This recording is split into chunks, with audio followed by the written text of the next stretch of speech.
Thank you very much. Okay, well, good afternoon, everyone. I'd like to call the April 26, 2021 regular Langley City Council meeting to order and begin by acknowledging that the land on which we gather is the traditional unceded territory of the Katzie, Kwantlen, Masqui, and Semiahmoo First Nations. And for any members of the public who are in attendance to watch these proceedings, welcome.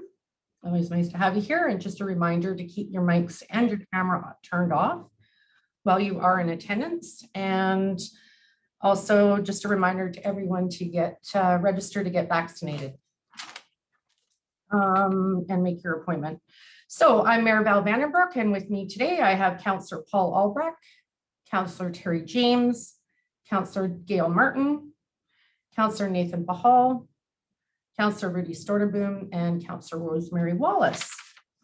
And for staff, we have Francis Chung, our Chief Administrative Officer, Darren Light, our Director of Corporate Services. Sorry, when you say people's names, you got to find them on the board sometimes to make sure they're there. Carl Johansson, Director of Development Services, Rick Baumhoff, our Director of Engineering, Parks and Environment, Kim Hilton, our Director of Recreation, Culture and Community Services, Kelly Kenny, our Corporate Officer, and Rory Thompson, our Fire Chief. And I believe our acting OIC, Mike Batty from the RCMP, is here as well. So with that, we will go on to the adoption of the April 26, 2021 regular agenda. As the committee of the whole will no longer will take longer than the delegation, staff have reordered the agenda to have the delegation considered before the committee of the whole. So under our council procedure bylaw, a motion of council is required to change the order of the agenda sections from what is listed in the bylaw. So if there is a mover and a seconder to approve the change to the order of business of this agenda to have delegations considered before the committee of the whole. So Councillor Wallace and Storterboom, any discussion? All those in favor, that carries. Any changes or additions to the regular agenda? Hold it, point of order. I had an amendment to the agenda. Yeah, I'm coming to that right now. Okay. Okay, so are there any changes or additions to the agenda? Yes, I'd like to introduce an item under new and unfinished business. The RCMP, the OIC interview selection process, please. Okay, so is that a notice of motion? No, that's for discussion under new and unfinished business. Okay, so we have to pass a motion for that because that's not regular council procedure. So I do need a mover and a seconder on that, please. I'll second. I thought Paul moved it. Okay, perfect. All those in favor of adding it? Opposed? Okay, so that carries with the addition. Do you have information for that as well, Paul? Was any information circulated for that beforehand? No, you sent out an email on Friday asking for questions. So it's more some process clarification and understanding. There may be some motions that come out of that. Absolutely.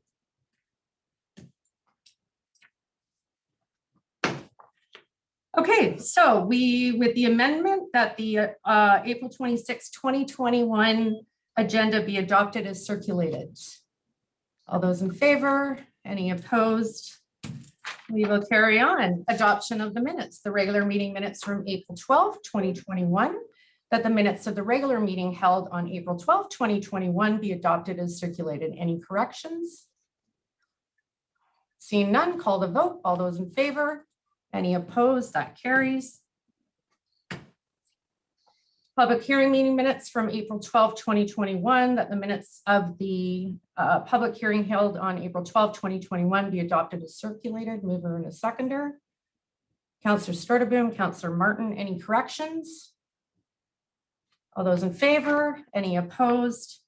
That carries. All right, so because we have moved the agenda, we are doing delegations before the committee of the whole. So we have a day of mourning for workers killed and injured on the job, April 28th. Ms. Cheryl Davies, QP Local 1260, representing the New Westminster and District Labor Council. So welcome, Cheryl. Hi there. Thank you for having me. Sorry, I'm still at our school right now, so I'm trying to find a secure location. So I'm just in our echoey medical room right now. You are all good. You have 5 minutes, Ms. Davies. Thank you for coming. So good afternoon. My name is Cheryl Davies, and I'm a delegate of the New Westminster and District Labor Council, and a member of QP Local 1260 K-12 support staff here in Langley. Each year, the New Westminster and District Labor Council presents to city councils and school boards within our region to seek their support and recognition of April 28th as the day in mourning for workers killed and injured on the job. Our presentations are usually designed to be informative with a theme or focus, as we believe workplace and health safety is everyone's responsibility. Last year, we were not able to make these presentations as we were all coping with the radical changes brought to our workplaces and communities and our lives by the onset of the COVID-19 pandemic. This year, as we mark the second day of mourning to take place during the pandemic, we are taking time to remember every worker killed or injured by COVID-19 in the workplace, and every worker and family impacted by the pandemic, both at work and at home. The purpose of the day in mourning is twofold: to remember workers killed, injured on the job, and to re-educate ourselves to preventing future injuries through education. Positive change happens when we all work together. It has taken all of us of wearing masks, sanitizing surfaces, isolating, and doing our part to get through the last year. And for sure, it hasn't been easy. The pandemic has exposed the lack of protection for workers. Evidence from across the country and indeed around the world shows us that the virus is spreading at work, not only in health and care settings, but also in factories, farm work, food processing, warehouses, schools, offices, transportation, and many other sectors. Workers have the right to fight for access to protective equipment, COVID-safe practices at work, paid sick leave, and respect for their basic health and safety rights. The impact of the pandemic on workers has taken many forms. Workers on the front line have had to adjust to newer strong health safety protocols, including using masks, sanitizers in the workplace, working in new ways with new barriers or equipment in the place for the protection and that of their patients, customers, co-workers, students. There's not one job or task that has been performed in the last year that has not been changed, sometimes drastically in some way, and the burden of adjusting to the new reality at times under enormous pressure or stress has fallen on workers. Less visible, but also dangerous for its long-term effects is the stress of the pandemic that it's put on workers. Frontline workers face the stress of knowing that by going to work, they risk exposure to a deadly virus for themselves and their families. They have faced uncertainty around worldwide supply chains and availability of necessary protective personal equipment. Local transit and transportation networks they rely on to get them to and from work have also been impacted by the pandemic. Frontline workers face mental health injuries from the illness and loss they see daily as a part of their jobs. Those who aren't able to work from home are also coping with stress, balancing work and home life. The sudden transition to working from home has meant adjusting to a lack of equipment, lack of proper spaces dedicated to work, and lack of ergonomically appropriate workstations that protect against long-term impacts from repetitive strain, eye, and other injuries. Those living alone face increased isolation, being cut off from co-workers, and those with families have had to balance workspaces and work time with family needs. Workers in industries like hospitality have been hit hard by reductions and closures and have had stress from underemployment or unemployment, struggling to pay bills and support, house, and feed their families through this long, difficult time, Women and workers of color have been hit the hardest by these closures and must be a priority for a recovery. Stress and uncertainty have also led to a rise in domestic and intimate partner violence. There's no doubt that there'll be a long-term mental health impacts from isolation, stress, and impacts of the pandemic. The labor movement is calling on employers and leaders at every level of government to learn the lessons of this pandemic and ensure we have just a fair and healthy recovery. We're asking employers to work with health and safety committees and representatives to ensure safe and healthy working conditions, ensure all workers have access to free personal protective equipment, training and paid sick days so they can stay home when they are ill and not risk exposing co-workers and their communities. We're asking federal, provincial, and territorial governments to ensure every worker has seamless access to universal, permanent, and adequate paid sick leave. So no one has to choose between going to work sick and getting a paycheck. Being able to stay home when you are sick is fundamental in reducing workplace exposures and illness. Enforce workplace health safety provisions, including the right to refuse unsafe work, and deliver on the promise that work-safe health and safety is recognized as a fundamental right at work at the International Labor Organization this year. As local leaders, we ask that you join our calls in ensuring senior levels of government hear your voices to ensure we all emerge from this pandemic with healthy and safe recovery for workers, our families, and communities. I'd like to conclude by inviting you to join our Labor Council this day of mourning for workers killed and injured on the job, Wednesday, April 28th at 7 p.m. on Zoom for a short virtual observance. Links to this event are on the Labor Council website and Facebook pages. Everyone here today can help us make a difference by safety conscious support, accountability measures, and health and safety education in your workplaces. So thank you. And it was respectfully presented by the New Westminster and District Labor Council. Thank you very much for your time.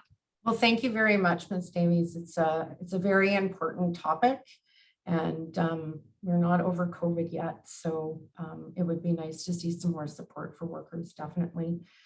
Councillor Pahal has a comment.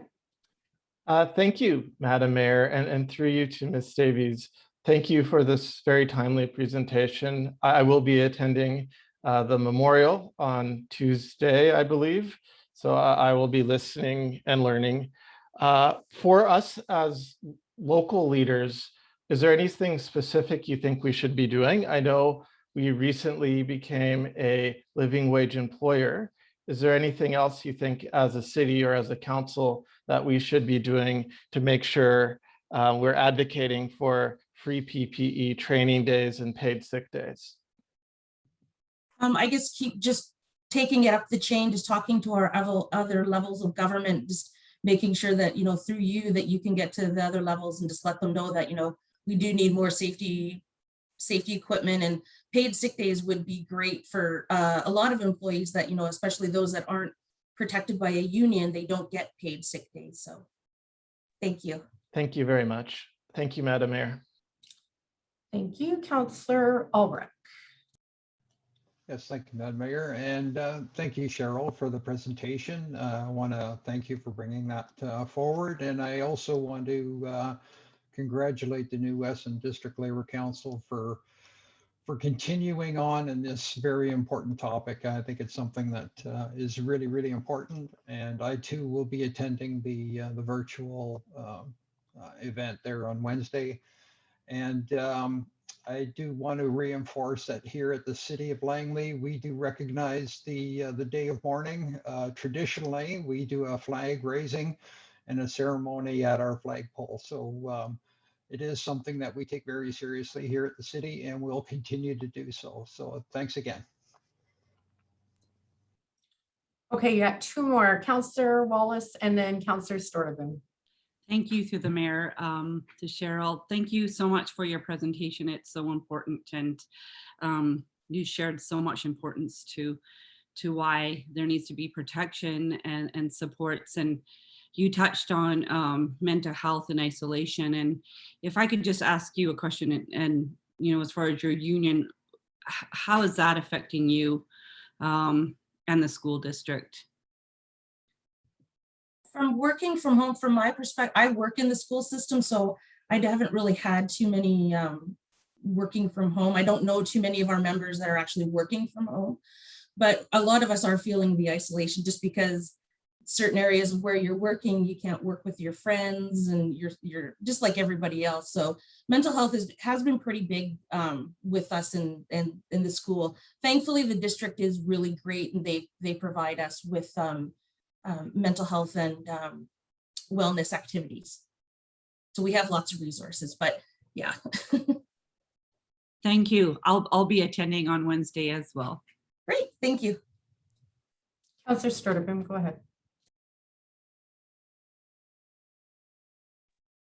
Thank you, Madam Mayor, and thank you, Ms. Davies, for your presentation, for inviting council to join in this very solemn event. Please excuse me for asking, but I've got 2 activities for the day of mourning on Wednesday, April the 28th, one at 11 a.m. and another at 7 p.m. I've accepted both. I can't help but wonder, are there 2 activities or is there just the one? I'm only aware of the one at 7 p.m. I'm not aware of one at 11, unfortunately. Okay, thank you very much. Sorry about that. No, that's fine. I'm just trying to get some clarity here, so that I'm sure to, be as respectful as I can be with this very solemn occasion. Can staff expand on the 11 a.m. invitation I got associated with the flag raising, maybe at City Hall? Through the chair, I can actually address that, Councillor Sturtevant. That is the half masting of the flag ceremony for the day of mourning. Okay, so that's going to be at City Hall. Will it be a virtual activity as well, or is that an in-person activity, may I ask? I don't have that information. I'd have to refer that possibly to our executive assistant to. Okay, well, I appreciate that. Thank you very much for your answer. And thank you again, Ms. Davies. I look forward to your presentation in the evening on Wednesday, the 28th. Thank you, Madam Mayor. All right, well, thank you very much, Ms. Davies. And majority of us will be attending on the 28th, as we do every year a ceremony. So thank you for your concerns and your presentation. Thank you for having us. Thank you so much. Have a great afternoon, you guys. You as well. Thank you. Okay, so because we arranged the schedule, we now have committee of the whole. So I have to put a motion forward that council commence the committee of the whole. I need a mover and a seconder, please. Councillor Wallace, Councillor Sturtevant, any opposed? Carries. So today we have anti-human trafficking campaign, Kathy Peters from the BC Anti-Human Trafficking, she's a BC Anti-Human Trafficking educator, speaker, and advocate. We did receive a 5-minute delegation from Ms. Peters back on March 8th and had asked that she be invited back to another meeting to allow her more time to provide council with information on the issue. And before I introduce Ms. Peters, we do have some guests here from the school district. We have Mr. Gord Stewart, our superintendent of schools, Brian Azelli, the secretary treasurer, Mal Gill, who is the assistant superintendent, and Madi Gabriel, district principal, wellness and diversity. And I believe Rod Ross, yes, I do see him, chairperson. So welcome again, Ms. Peters. I will pass it over to you and perfect. Thank you for coming again. Thank you very much, Your Worship. Today I will do a deeper dive into the issue and crime of human sex trafficking, sexual exploitation, and child sex trafficking. I have mailed information packages to every city council, that's 190, every MLA, 87, and every MP, 41 in BC in the last couple of months. In 2020, that's last year, I mailed packages to every member of parliament, 338, every senator, 105, and every premier and attorney general, 13 in Canada. The city council response has been very encouraging, and as a result, I am presenting nonstop to city councils all over BC. I've done 20 city council and regional district presentations to date, with 20 more booked in May. So what have I learned? There is no public awareness about this crime or issue in this province. Shock is the most common response from mayors, councillors, and staff. One observer commented to me, BC has big city problems and a small town mindset. This has to change because this generation of youth and children are being aggressively targeted by an undeterred well-financed, clandestine sex industry. Alberta, as an example, has a coordinated multi-agency strategy to address human trafficking, a task force headed by a coordinator, Paul Brandt, the famous country singer who runs the impactful, well-educated NGO called Not in My City, and a premier who has made this issue a top priority. Manitoba, Ontario, and Nova Scotia have well-organized strategies and public awareness and are best practices. BC is lagging further and further behind and is therefore the best place to buy and sell women and children for sex in all of Canada. I hear nothing from the current provincial government, although I continually ask for meetings. COVID has exacerbated the problem because children have more screen time and the luring is occurring online primarily. No community is immune. Communities are quickly becoming unfit for families, youth, children, and the vulnerable, especially Indigenous women and girls. They have no voice. This crime is lucrative. It is a high risk and high income crime, $289,000 to $360,000 per victim per year. Crime follows the money. So what do we do? The 2 E's, enforcement of the federal law and education. We need a public awareness campaign.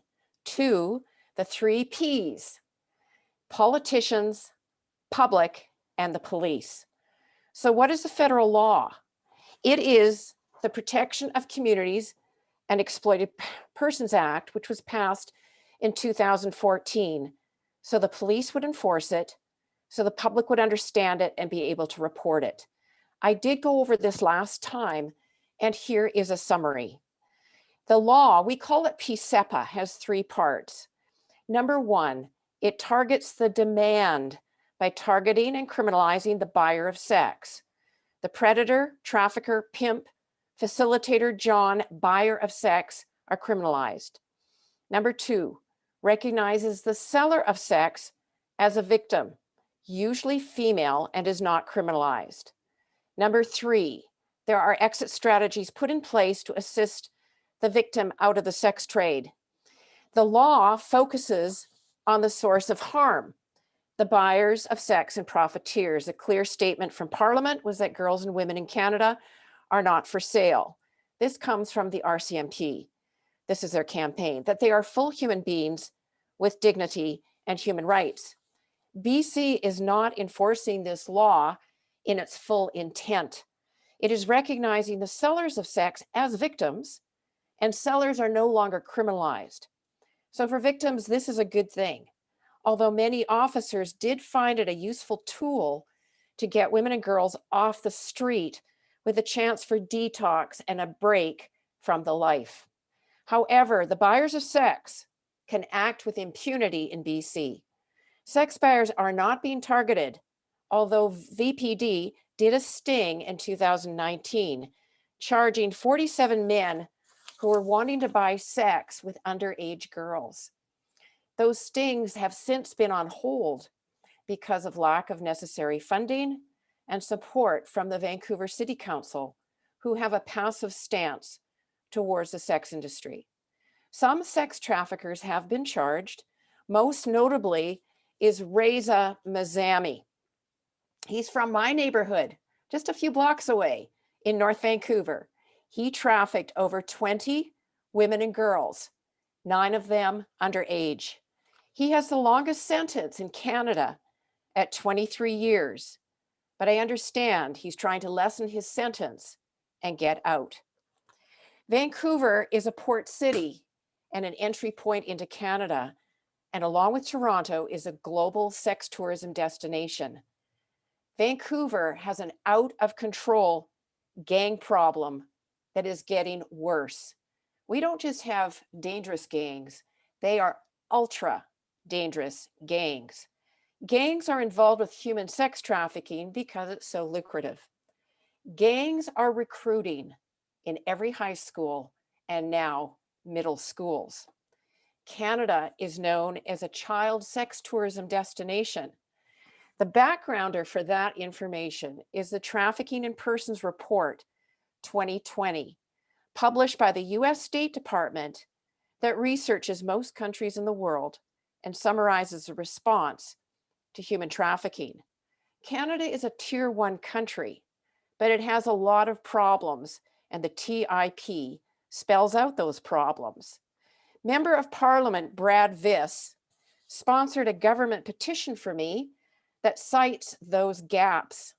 However, a resolution at UBCM or FCM would go a long ways to start to seriously address human sex trafficking.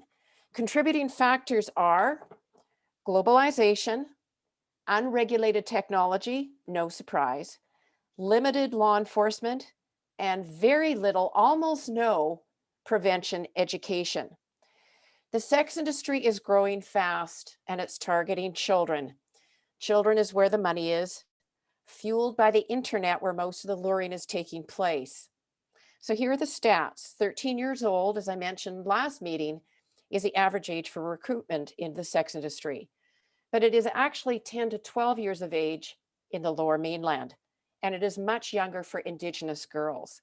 And you can go to Stats Canada and the Public Safety website, also to Strategic Intelligence and their brief on organized crime and domestic trafficking in persons in Canada. 54% are Indigenous. They are severely overrepresented in the sex industry. So this is the most egregious form of systemic racism in the country. And again, if you want more information, this has got to be the best book. It's out of print, but you can get it used. It's called Invisible Chains by UBC law professor Benjamin Perrin. 82% involved in prostitution experience childhood sexual abuse or incest. 72% live with complex PTSD, which is the worst form of trauma a human being can experience. And here's a book that describes it. It's Dr. Melissa Farley. She's actually done research up here in Vancouver. This is Prostitution, Trafficking, and Traumatic Stress. This is the worst form of trauma a human being can experience. 95% in prostitution want to leave. It is not a choice. It is not a job.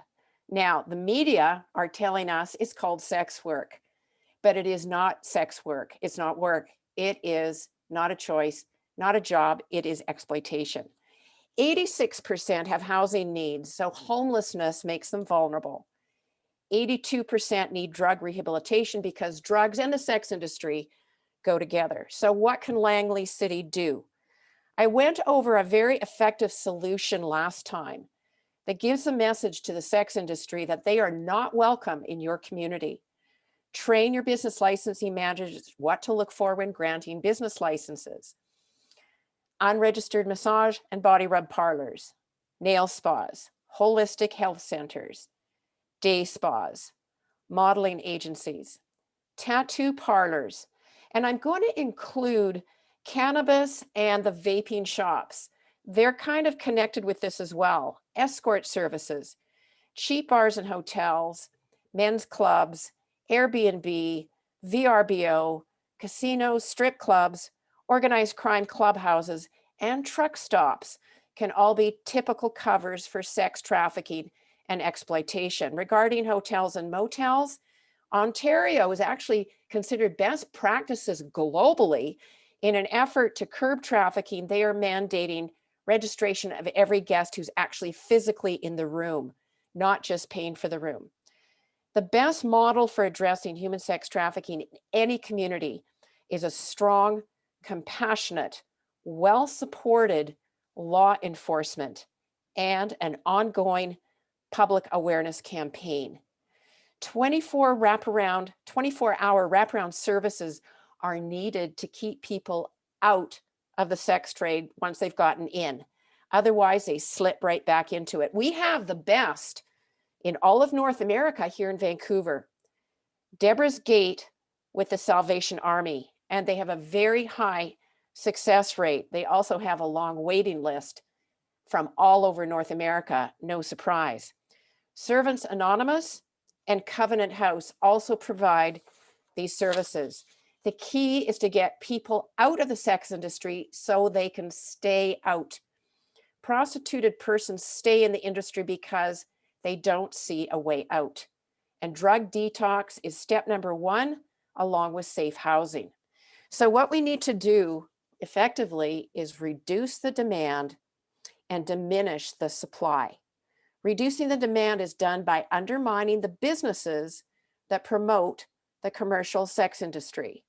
Diminishing the supply is done by education, public awareness, and addressing root causes such as childhood sexual abuse and incest.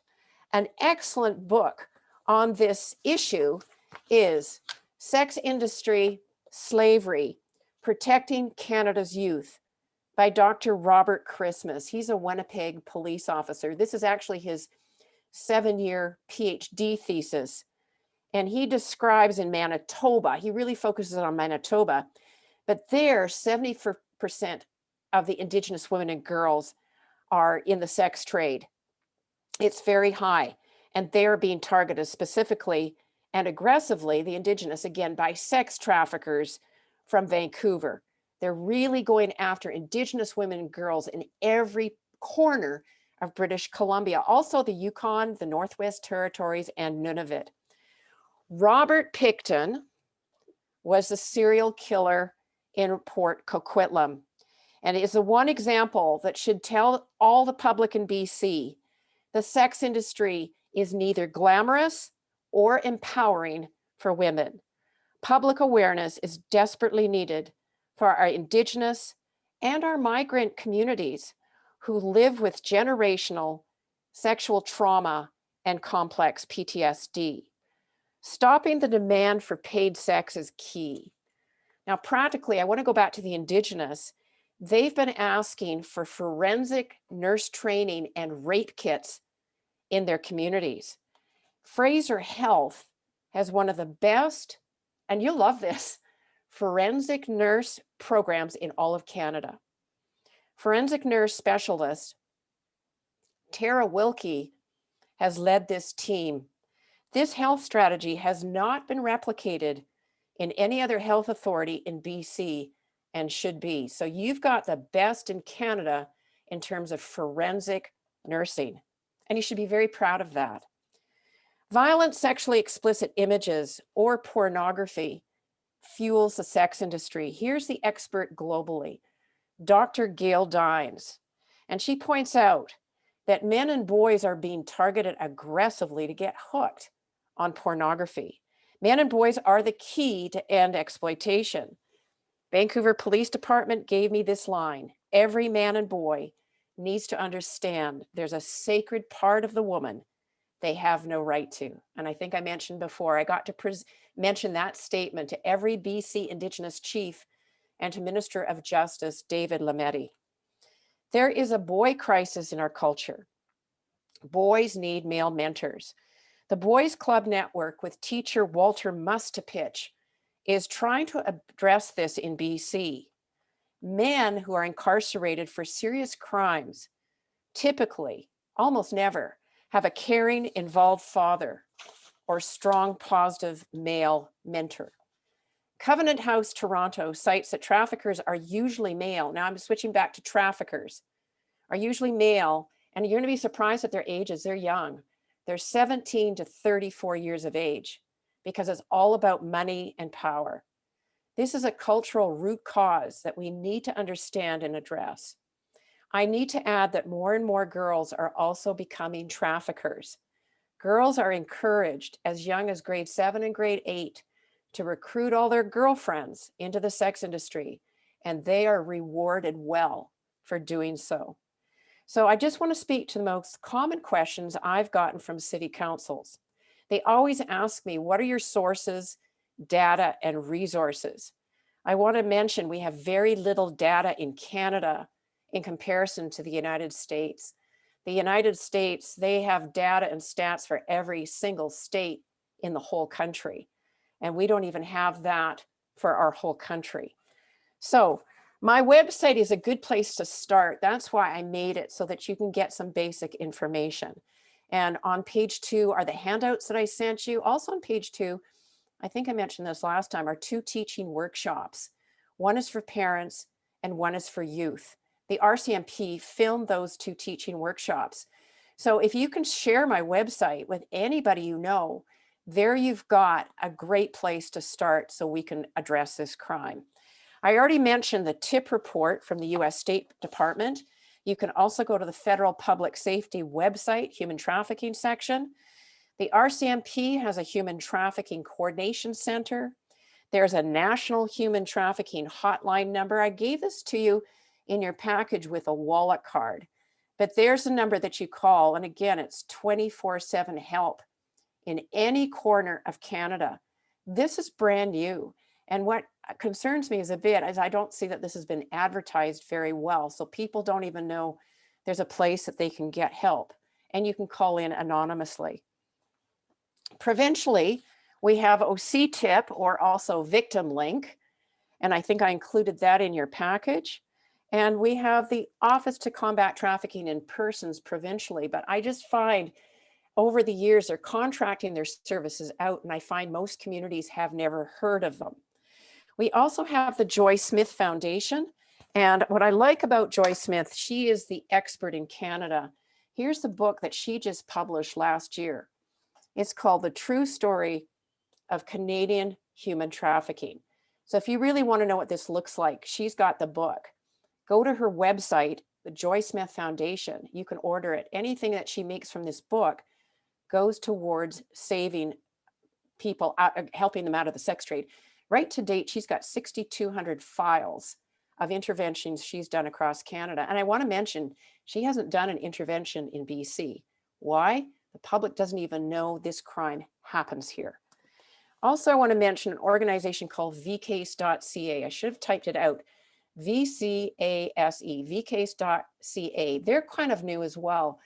You can go to their website. It's probably the best repository of research that you're going to find in Canada. And also they have short videos that describe the problem in Canada. So it's called vcase.ca. There you can get a lot of information. Children of the Street, they are fantastic. They're in the schools. And then I've also got sexual exploitation education. Tiana's on maternity leave right now. Fraser Health Authority, I've mentioned to you how good they are, and they have a fantastic training program. But also NACOSI, that stands for the National Coalition on Sexual Exploitation. They are the best in the world. They hold annual conferences, and they just at their last one had 40,000 people attend. So they are really the experts globally. Shared Hope International specializes in child sex trafficking globally, and they're really great because they focus on legislation and policy development in every state in the US. What they do is a report card on every state. States that do poorly in their ratings are motivated to improve when they see how they compare with other states. I want to be clear, BC is by far the worst in the country. In May 6th and 7th, we've got, and I would love every one of you to attend, it's called the Canadian Sexual Exploitation Summit. And it's on May 6th and 7th, 2 full days. It is free. This is a first summit of its kind we've had in our country. Again, the United States has been doing conferences like this for over 20 years. So this is our first Canadian conference. They have 50 experts, including the top expert in the world called Valiant Ritchie. He is from Seattle, but now he's been seconded to the European Union, where he has been hired to stop human sex trafficking in the European Union. And I should mention the population of the European Union is 500 million people. And to date, they've had 18 human trafficking convictions. So it's an out of control problem in the European Union. So they have hired now the best men globally to address that. The organization he's with is the OSCE. It represents 57 countries and 1 billion people. So Valiant Richie, Google his name, Valiant Richie. He is just very interesting to listen to. I get so much information from him. He used to work in Seattle and he gave me his phone number. So anytime I was doing a presentation, I would give him a phone call, make sure that I was giving the right information and the right statistics. I did have 3 asks last time I presented. The big thing is I really need the Premier and Solicitor General to know this crime is a priority in BC. We do need funding for law enforcement and we do need a public awareness program, but we also need a task force. We need an interagency human sex trafficking task force. It's what they have for drugs and gangs. I also would like a letter of support. It's so that I can get meetings with the provincial government ministers and with the Premier. My advocacy work has been introduced in the BC legislature, and I do need to present there, or at the very least to the current cabinet. I had a booth at the 2019 UBCM, and I would like to follow up somehow with UBCM in 2021. Is it possible to have a workshop or a panel to speak to this issue with your mayor as lead? Or is it possible to come up with some effective resolutions for UBCM and then FCM? I want to be clear with all of you. Mayors and city councilors are the key to addressing this crime. I have some councilors that push back and say, Kathy, this is a federal government issue. Not at all. You know what is going on in your communities. You also steer the direction of your communities. And it's because you know exactly what's going on in your community. Please alert your MLA and your MP. We need all 3 levels of government being proactive to stop this crime.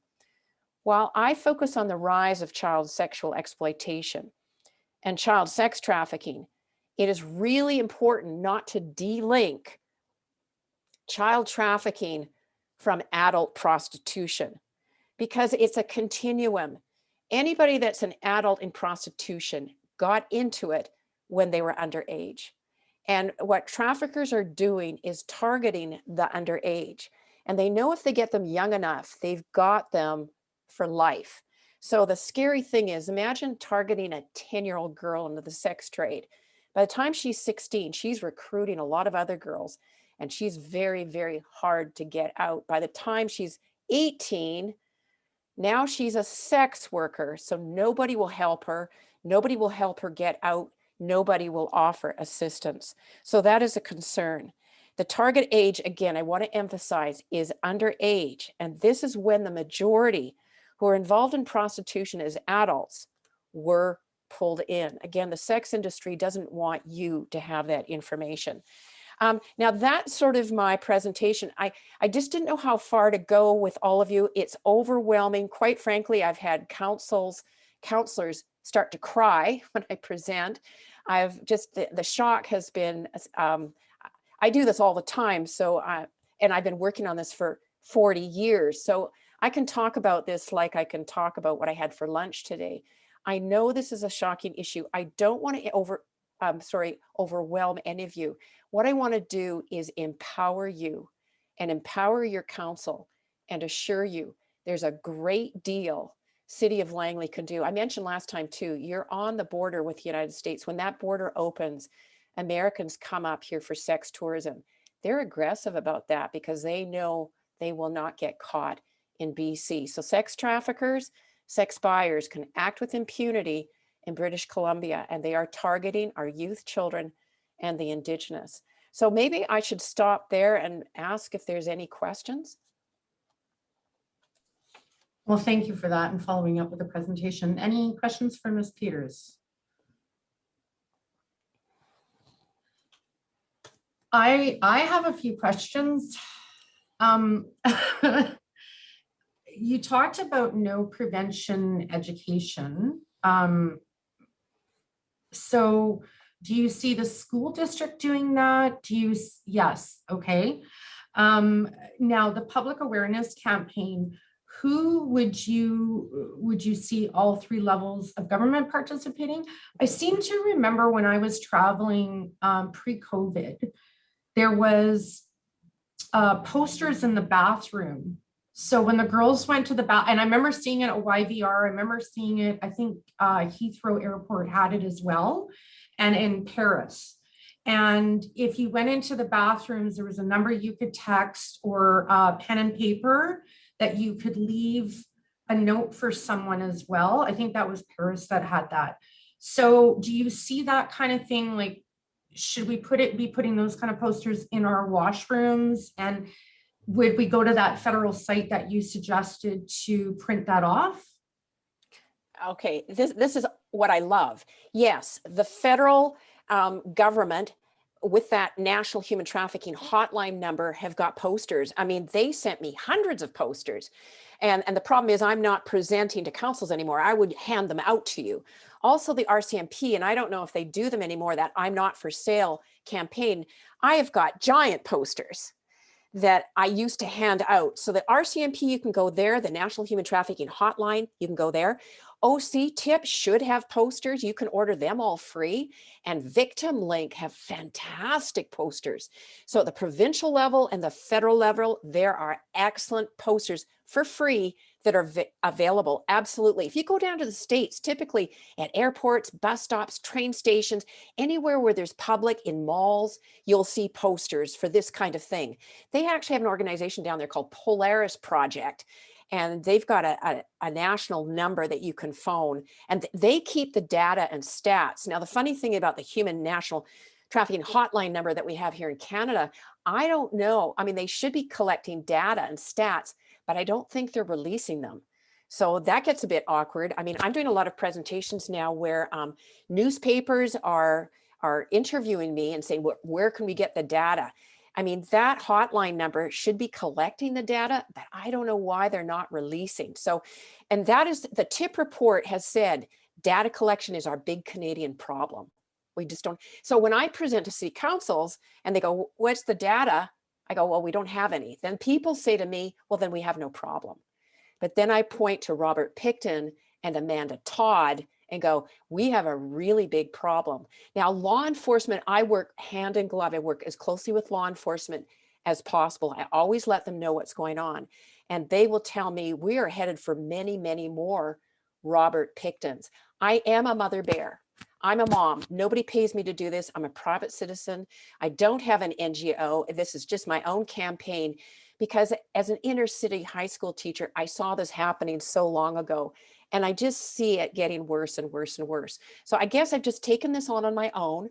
But to say to you that, yes, there are posters and materials all available for free. This doesn't cost us anything. It's an easy thing to do.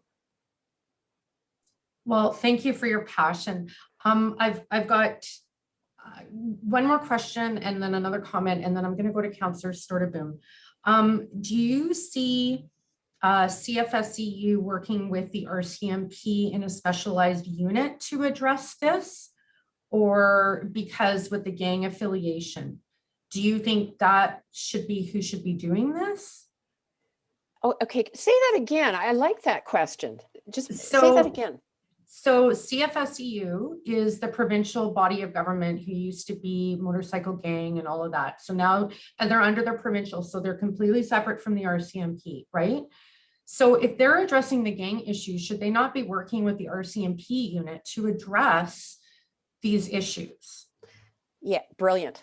Absolutely brilliant. You see, the thing is, the gangs are using human sex trafficking to fundraise. And we're somehow not connecting them. So all I want to do, I just raise public awareness. I'm trying to connect the dots for city council. So you see how this is all interconnected.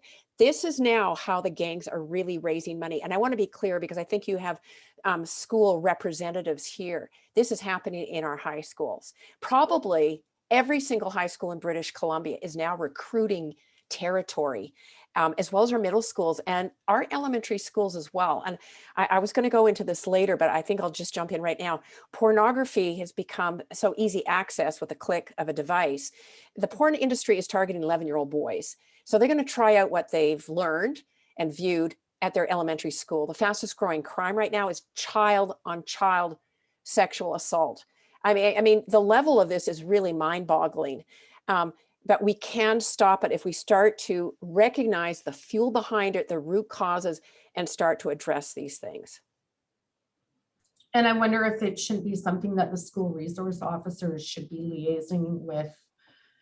Okay, I'm gonna end it. I can talk to you on the slide but you were talking about UBCM and FCM, and I'm actually on both I'm on the community safety committees.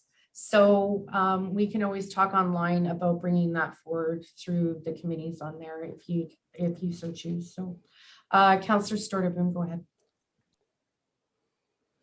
Thank you, Madam Mayor, and thank you, Ms. Peters, for returning to council and for committing to work with us, to educate us, to help us address this very serious issue. I just am overwhelmed by the thought of these precious young girls being, well, and boys too, being harmed in this way. I'm especially glad that representatives from our school board and Rcmp are with us today. I'd like to propose that we work with our school board to draw attention to the matter, and that you know, we continue to follow up with the FCM and UBCM. I would like to actually direct letters to the provincial government and the federal government, and identify you as a very passionate, informed, committed speaker. I don't know where you find the energy, but I certainly feel the power of what it is that you're presenting to us today. And I'd like to invite them to hear what you have to say and to take action. So, Madam Mayor, do you need a motion to write a letter? Yes, we do. Well, I'd like to make that motion, and if I could, to draw attention to second. Ms. Peters' presentation and to send letters to not just the Premier and the Prime Minister, but to their cabinets as well. Email's fairly affordable, and I'd like very much to have these people in our government be made aware of the situation and how drastic and devastating it can be. And it just breaks my heart to think that this is going on in our community, and it is. There's no denying it. It's happening here, and it is modern slavery. So if I could get oh, you seconded that? Well, then I'd like to see that move forward if at all possible. I'm not sure about FCM and UBCM. Apparently we've had resolutions there before, but I'm not sure that they've gone forward or been addressed. But if Ms. Peters believes there's a benefit to doing that again, I'm in favor of doing that as well. Thank you very much for the presentation. We'll be looking forward to hearing more from you later. And thank you again to the school board representatives and to our acting officer in charge, Mike Batty, for participating. I'm hoping that we can all work together as a team to deal with this, to be aware of this, to see the signs of this, and to draw attention to it so that we can stop this and arrest the people who are responsible. It's just devastating. Thank you for the opportunity to speak, Madam Mayor. Great, thank you. Does anybody else, if anybody has any questions or comments, please raise your hand, and I'm sure Ms. Peters would be more than happy to. Councillor Wallace, go ahead. Thank you for your presentation, and yeah, it's overwhelming and emotional. And I know that some of the school board are here and some have left, but I would just like to know, you know, what is happening as far as education goes. I mean, they're here right now, but maybe at a later date for them to come back, or maybe at a liaison meeting. Councillor James and myself sit as liaisons between the school district and I think this would be a topic of concern that we need, you know, to bring that forth at that meeting and then bring it forth to council. So I just would like to know, I mean, and this will be information that the school board is going to take back. You've given a thorough amount of information, and it's probably something they have to take away and digest. So I just, yeah, I'm very appreciative that they have been invited to this session, and I think the best way is working together with our school district and council. Thank you. Great, thank you. Okay, any other questions or comments? Ms. Peters, did you have anything else or? I just would like to respond for 1 second. Nova Scotia, probably, again, best practices, pimping and trafficking actually has a history in this country. And it started in Nova Scotia. That is where I'm from. So the Halifax Police Department are one of the best police departments in the country for understanding this issue. So here's a book written by an officer called Somebody's Daughter. So pimping actually started in 1996 in Nova Scotia. And there were a couple of very generational gangs that started in Nova Scotia with this.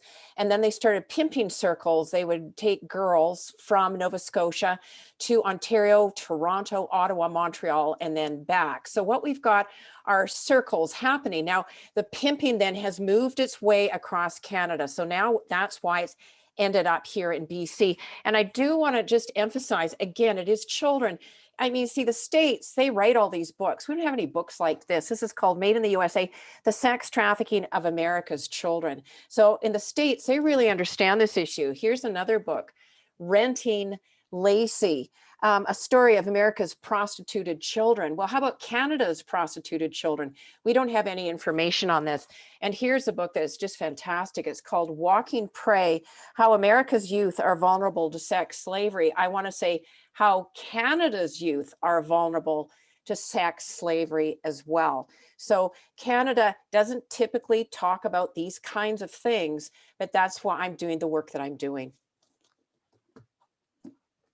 Well, thank you for doing the work you're doing because you're very passionate about it and it's a very important subject. Unfortunate that it's happening, but thank you for all your help in what you're doing. We all really appreciate it. So I'm going to call the question on the motion to send a letter on behalf of council, and we can discuss with staff what that letter will entail. So all those in favor? I don't think anybody would be opposed. So that carries. So we will draft up a letter to consult with other levels of government. So thank you very much. Okay, so we need to do a motion that committee of the whole rise and report. So I need a mover and a seconder, please. Madam Mayor, do we not have the RCMP quarterly report in the committee of the whole? Oh, I don't have that in my agenda. Or am I looking at the wrong agenda? I don't have that in my agenda. Sorry, Madam Mayor. Yes, that is correct. We have a RCMP quarterly update from Acting Superintendent Mike Batty. Oh, My apologies if it's not in your. maybe I'm missing a page. Okay, so we won't end that then. Perfect. See the presentation? Yes. Great. Can you hear me? This is Inspector Mike Batty. Yes. All right, thank Yes, you. sir. Thank you very much. Good afternoon, Your Worship. Chief Administrative Officer Chung, Langley City Council, staff, and guests. This report will encompass the activities and information of Langley Detachment from January 1st of this year to March 31st. So I can see that you guys already have the report in front of you. If I can ask you to go to page 1, please. Thank you. I'll ask you to focus on the first 3 columns, which are again January to March, and this is where I'm going to be referring to predominantly. So persons offenses, overall, there was a total of 138 this period, compared to 137 reported incidents compared to last year. That's an increase of 1 file. Specifically, in the persons related column, under assault, there was 18 reported in 2020, and we had 23 reported this year. That's an increase of 5 files. For assault, there was 17 reported last year and 12 reported this year.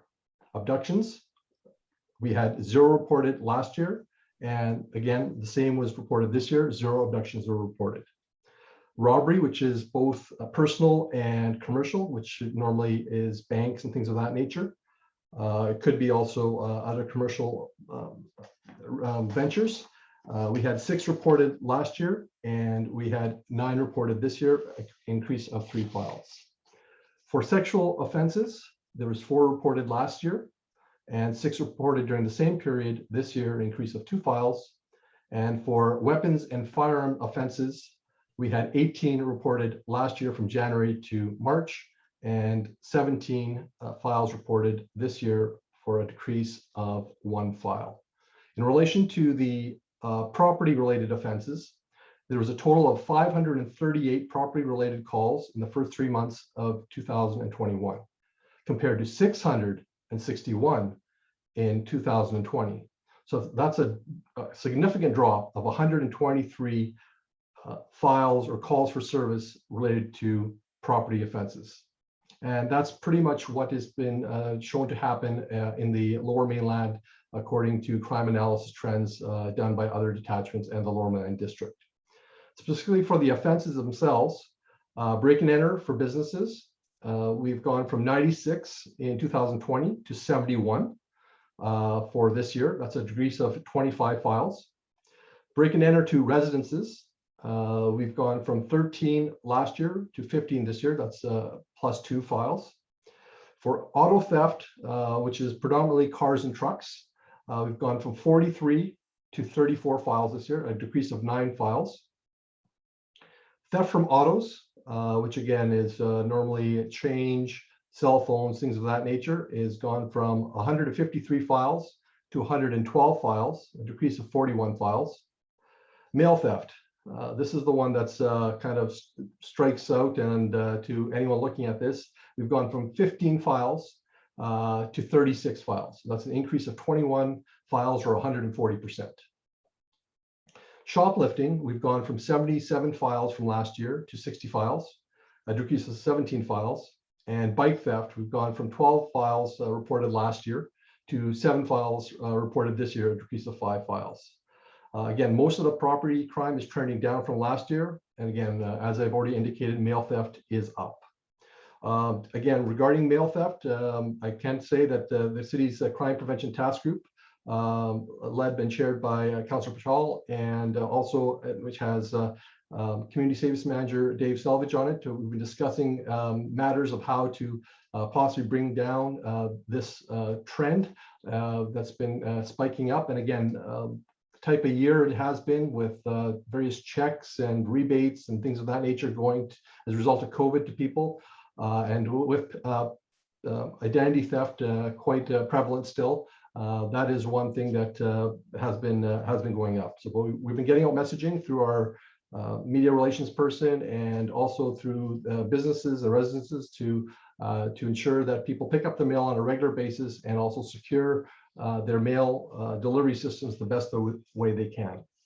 Also, just like to for mental health calls, we had 207 files last year, down to 174, a decrease of 33 calls.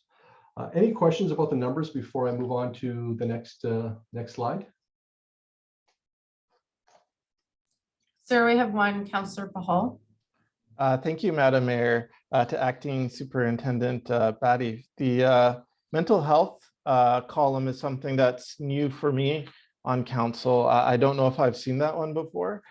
Would you be able to expand a little bit on what that is and what typically occurs after the fact? Yes, thank you. I actually asked for that to be included in these numbers in front of you. That is actually a area that we go to a lot of calls. Now, I agree, or I will say from my perspective, police should not be going to mental health calls, okay? However, based on the systems that we have in place, mental health, addictions, homelessness, a lot of those issues are concurrent. About 1 in every 5 calls we go to has a mental health component. And once the police become aware of either mental health or some of the other matters I've looked at, sometimes there is also an indication of either violence by the person to themselves or to others. So that's why the police will attend to ensure the safety of that individual and of the public. So also once we determine, or if we determine that there is a mental health component and the person needs to be apprehended, we have a duty to take that person to the hospital for assessment by a physician, and we are not allowed to just leave that person to their own devices or to have family members look after them. A lot of these calls sometimes are called in by family members, so they are stuck with what they're doing. Sometimes we will get these calls from the BC Ambulance Service where they feel maybe it's not safe for them to enter a residence or a location where these services are going. So I just wanted to, again, bring that to your attention. Again, it's not necessarily something that I want to loop into everything, but it is something that's been growing in the Lower Mainland in all policing. And I know there's lots of discussion of whether police are the right people to be attending these calls. Thank you very much. I have no further questions. Thank you, Madam Mayor. I don't see any other questions, so I guess you can proceed. Thank you. I'm just going to talk about the investigations, but I'm just going to provide an update from last fall. I wasn't here at the time, but I did review the previous report, and I wanted to provide an update to council regarding a file. Last June, 2 young females were playing in the park at the 5400 block of 208 Street, and they located a body in the water near the Nikomaklo River, and they notified their parents. The police were called, so was the ambulance service. There was a male located who's deceased at that location. Police investigation found that there was no identification, and fingerprints did not match anyone in Canada.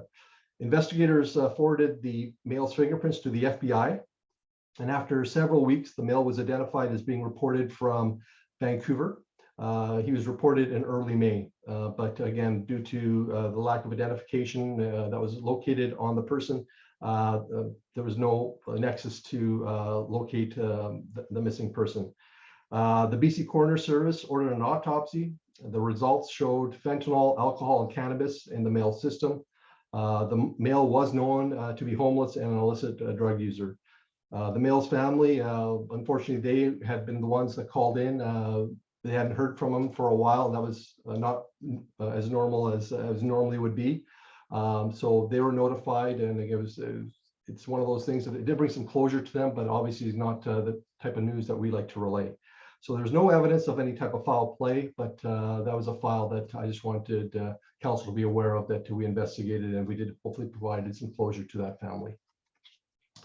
A recent investigation in the city that we undertook was actually related to a council person, and it was more or less noise and other improper nuisance behavior behind the alley at the 7-Eleven located at Douglas Crescent and 203rd Street. Once we received the information, again, from the councillor, we made contact with a citizen.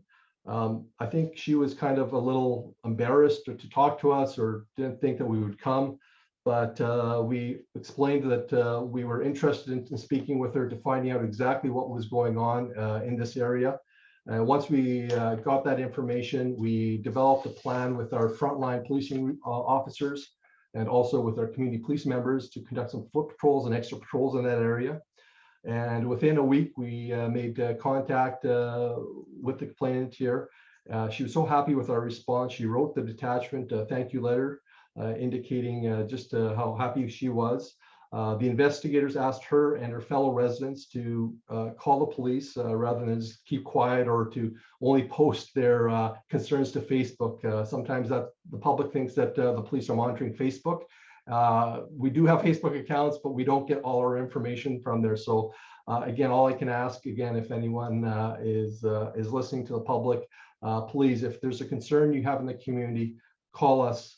We may not know exactly what's occurring in your neighborhood. And if you call us, we're here to serve you. And again, please call the local non-emergency number at 604-532-3200. Or again, if it's an emergency, call 911. And just on the COVID-19, just like all, we are dealing with this, what seems to be a never-ending pandemic. with garden optimism now that our vaccine rollouts are underway in our specific area as well.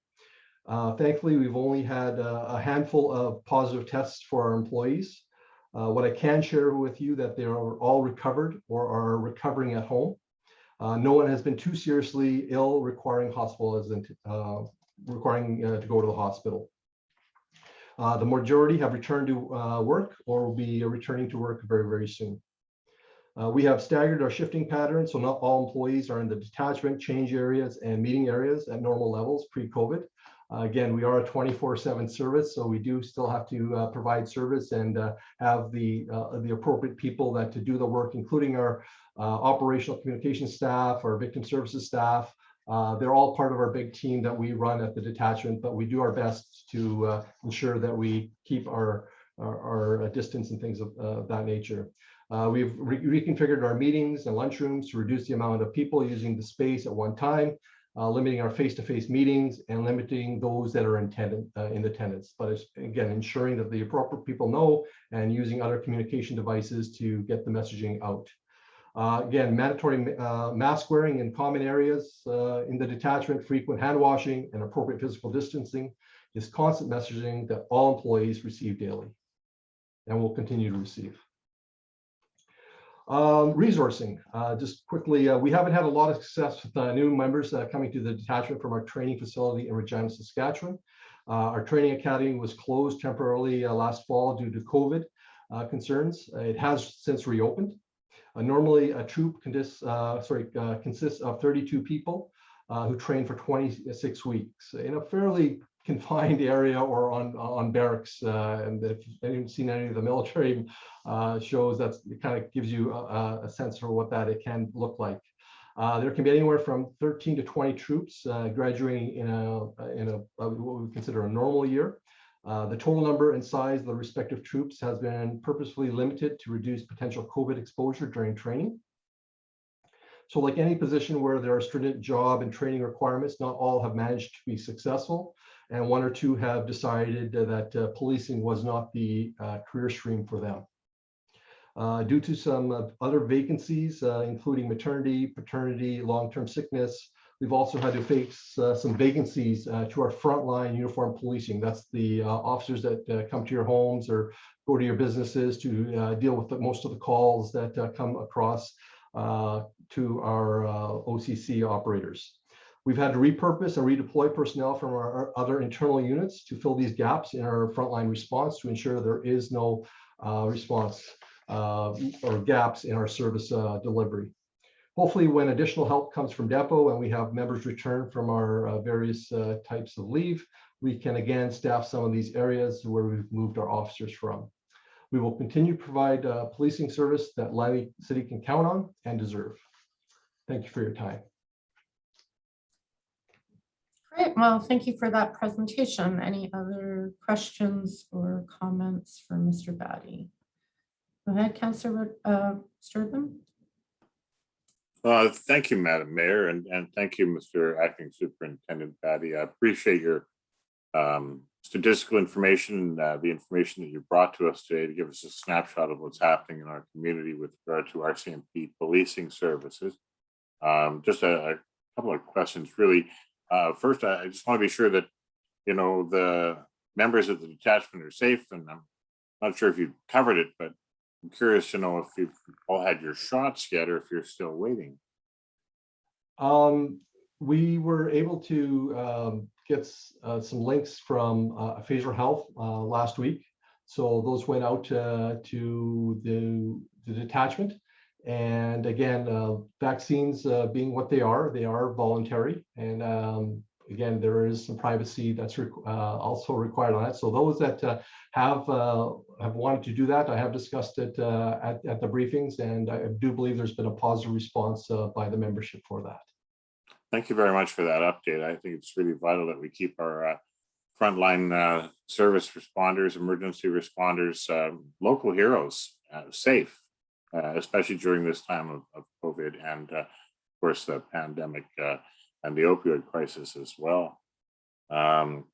With regard to Facebook social media, now I realize that you're acting superintendent, and I know that we're recruiting or we're interviewing for OIC, and I wonder if you're part of that. But moving forward, I'd be interested in working with the detachment to do more with Facebook. Like you said, people are going to Facebook to report crimes and concerns, and there's a lot of misinformation there.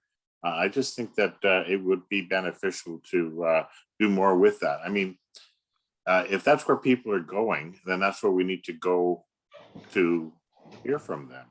And I would like to see us do more with social media, and not just with crime reporting, but also, hate crimes.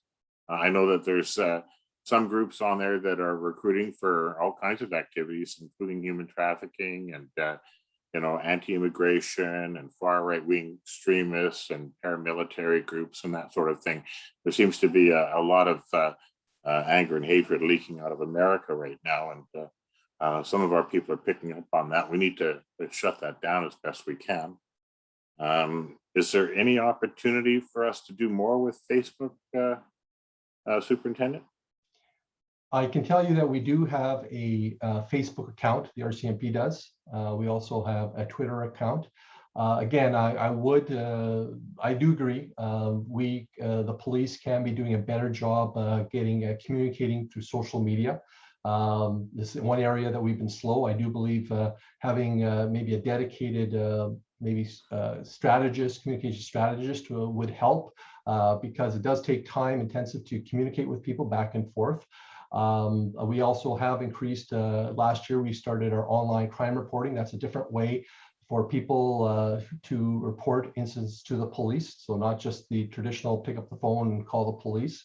So we're trying to find different ways to communicate with all segments of society. Again, social media being the start of it, but just in general, people communicating back and forth on Facebook. Again, I don't think people would be too happy if they knew the police were monitoring their accounts. So those that are directed to us, we will definitely look at. Those that we become aware of, we will definitely look at. So we will definitely do our best to communicate and take reports from people that want to communicate with us in a variety of ways. Thank you very much. I appreciate your respect for privacy, but I have to say that these Facebook accounts are in the public arena, and so they are subject to scrutiny, and they should be called to account, even if it's a matter of recruiting for nefarious activities. That should be called to account for sure. So I know it takes a lot to put your people into that mode where they're searching the web for crime or searching Facebook. But I think that it will bear out that it has fruit, and it will certainly put the fear of God in some people. And please remember too that with crime reporting, the Facebook accounts have a messenger component which allows for individuals to go into a private chat. That all being said, you were kind enough to hear Ms. Kathy Peters' presentation on human trafficking, and I am, again, devastated by what I've heard. I would sincerely appreciate the opportunity to work with your team at Langley Detachment. And setting up a Facebook account specifically for that, inviting people to connect, I think would be a very worthwhile consideration. I'd like to know that those people who are victims of that sort of crime can connect with law enforcement directly instead of, maybe volunteers who don't always have the information or know what to do with the information that they do get. So I'll just put that out there, and whether or not we get to continue working with you in this capacity, it would be nice if we could really focus on that. I think that that's something significant, that it's not pretty, but it's happening, and we need to deal with it because our children are at risk in this. So thank you very much for your presentation and your kind words. If you can expand on your perspective on how we're dealing with human trafficking further, I'd certainly appreciate some words. Thank you. Yes, thank you.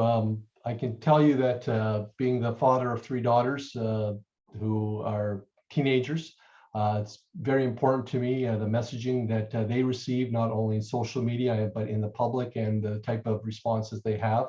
their safety is, I have to tell you, is very, very important to me, and how people treat them, how messaging that they get from either friends or so-called friends, what they share, what they don't share.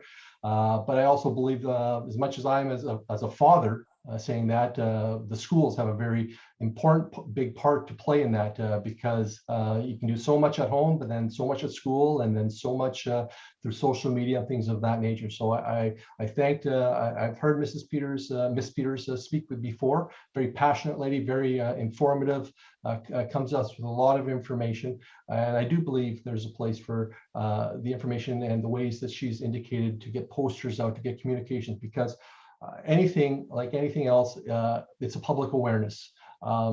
For those that either don't know or maybe in a position already that they've landed in, there are always ways out. Hopefully that we can provide those supports to them, and either through them or through their friends, that they can contact the police.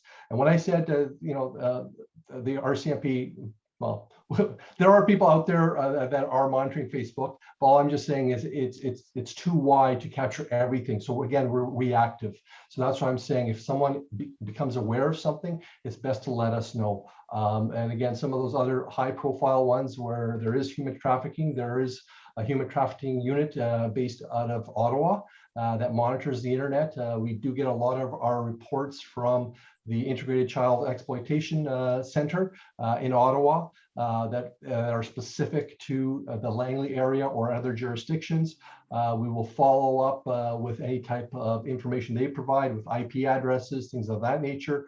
Then we will then conduct the investigation if we believe it to be locally centralized, and that can deal with child pornography, sharing of intimate images, things of that nature. So we will continue to work with technology, with individuals on Facebook moving forward. Thank you very much for sharing that information and for your good words.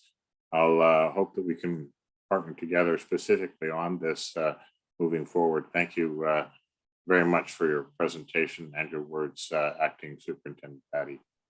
Thank you, Madam Mayor. Great, thank you. Any other questions for Mr. Batty? I just have a quick question in regards to, do we have an action plan in place for flood or fire potential for this summer and spring?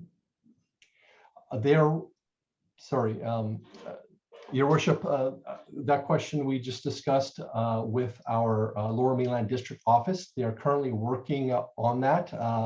Again, I don't want to say main focus, but primarily their focus right now had been on COVID, the COVID response, the vaccinations. But they also do realize that with this coming up, as in 2017, as in 2018, last year we got lucky with some weather that didn't flare up as much as it did in the past. But those plans are going to be coming down here shortly to us, and we may be provided some additional information on that.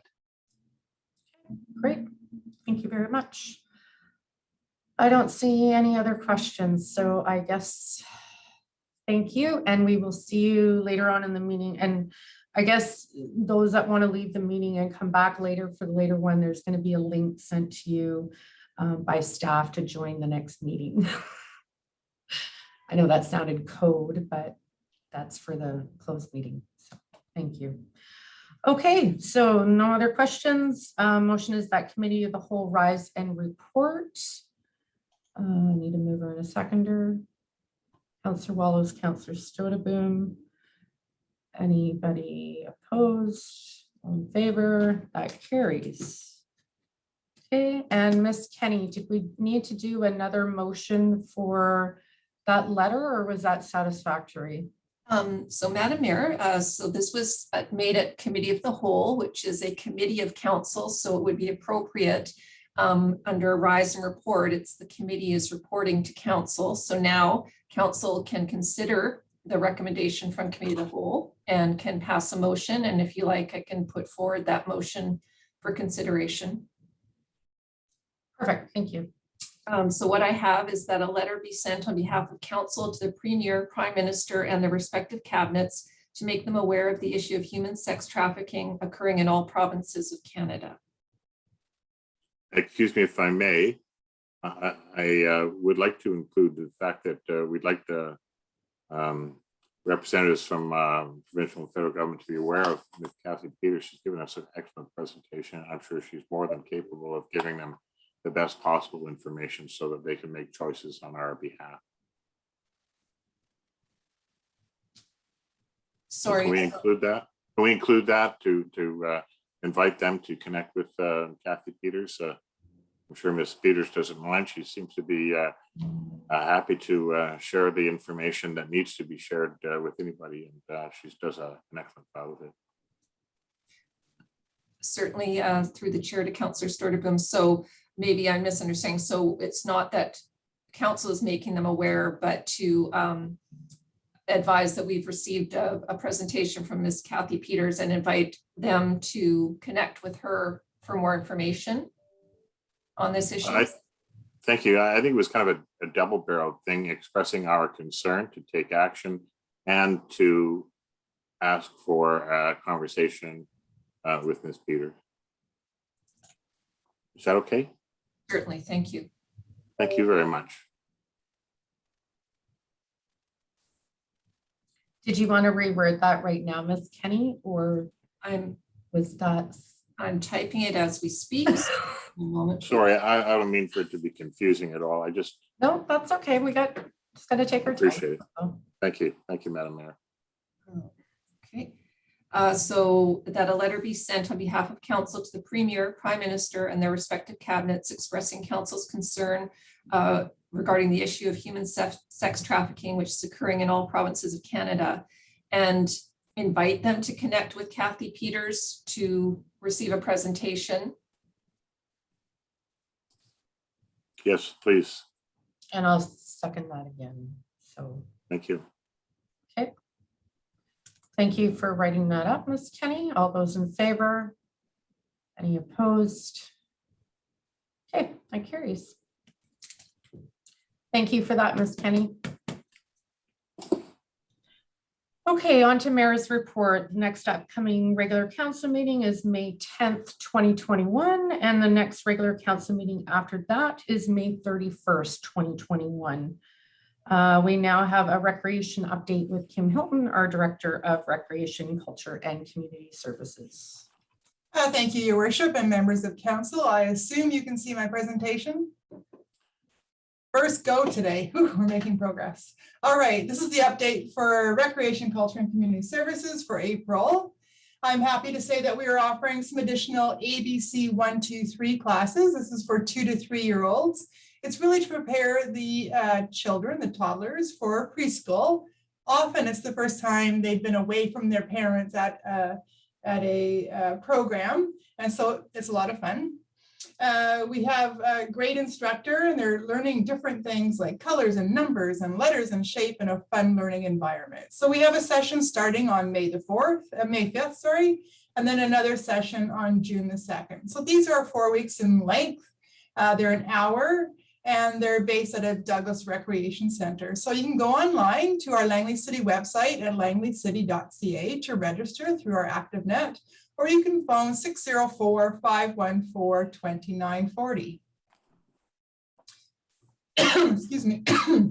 We are also running some more Active Start programs for both floor hockey and soccer.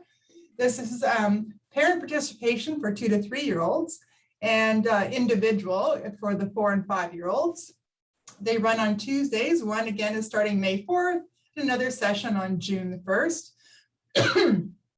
Some of the floor hockey is based out of Douglas Recreation Center, but the soccer programs, which run Saturdays, are based out of Tim's Community Center. So again, you can go to our website at langleycity.ca under the Recreation tab to find more information, or you can phone and speak to one of our fantastic clerks at 604-514-2940. Happy that the pool is opening up soon. So it's opening day is May 14th.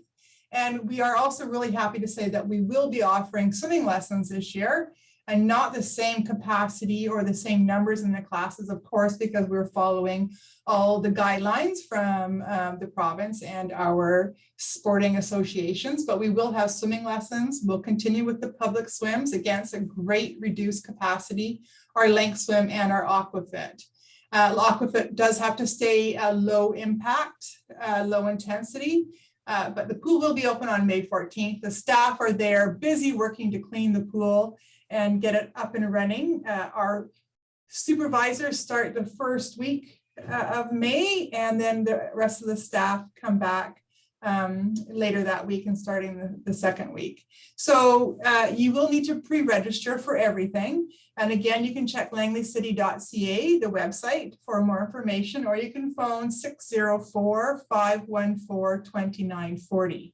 Now, different than last year, we are only opening 7 days, 1 week at a time. Last year, we opened up the entire season. And actually, it was a real struggle. So we're opening up 1 week at a time, like we do with our weight room and when we had fitness programs. And so you can register 7 days in advance of the program start date. And you do need to be registered by 2 hours prior to the start of the course. So we can keep our record of who's there. It's really popular. So I would encourage people, once they know what they want to do, to get online or phone and book their session.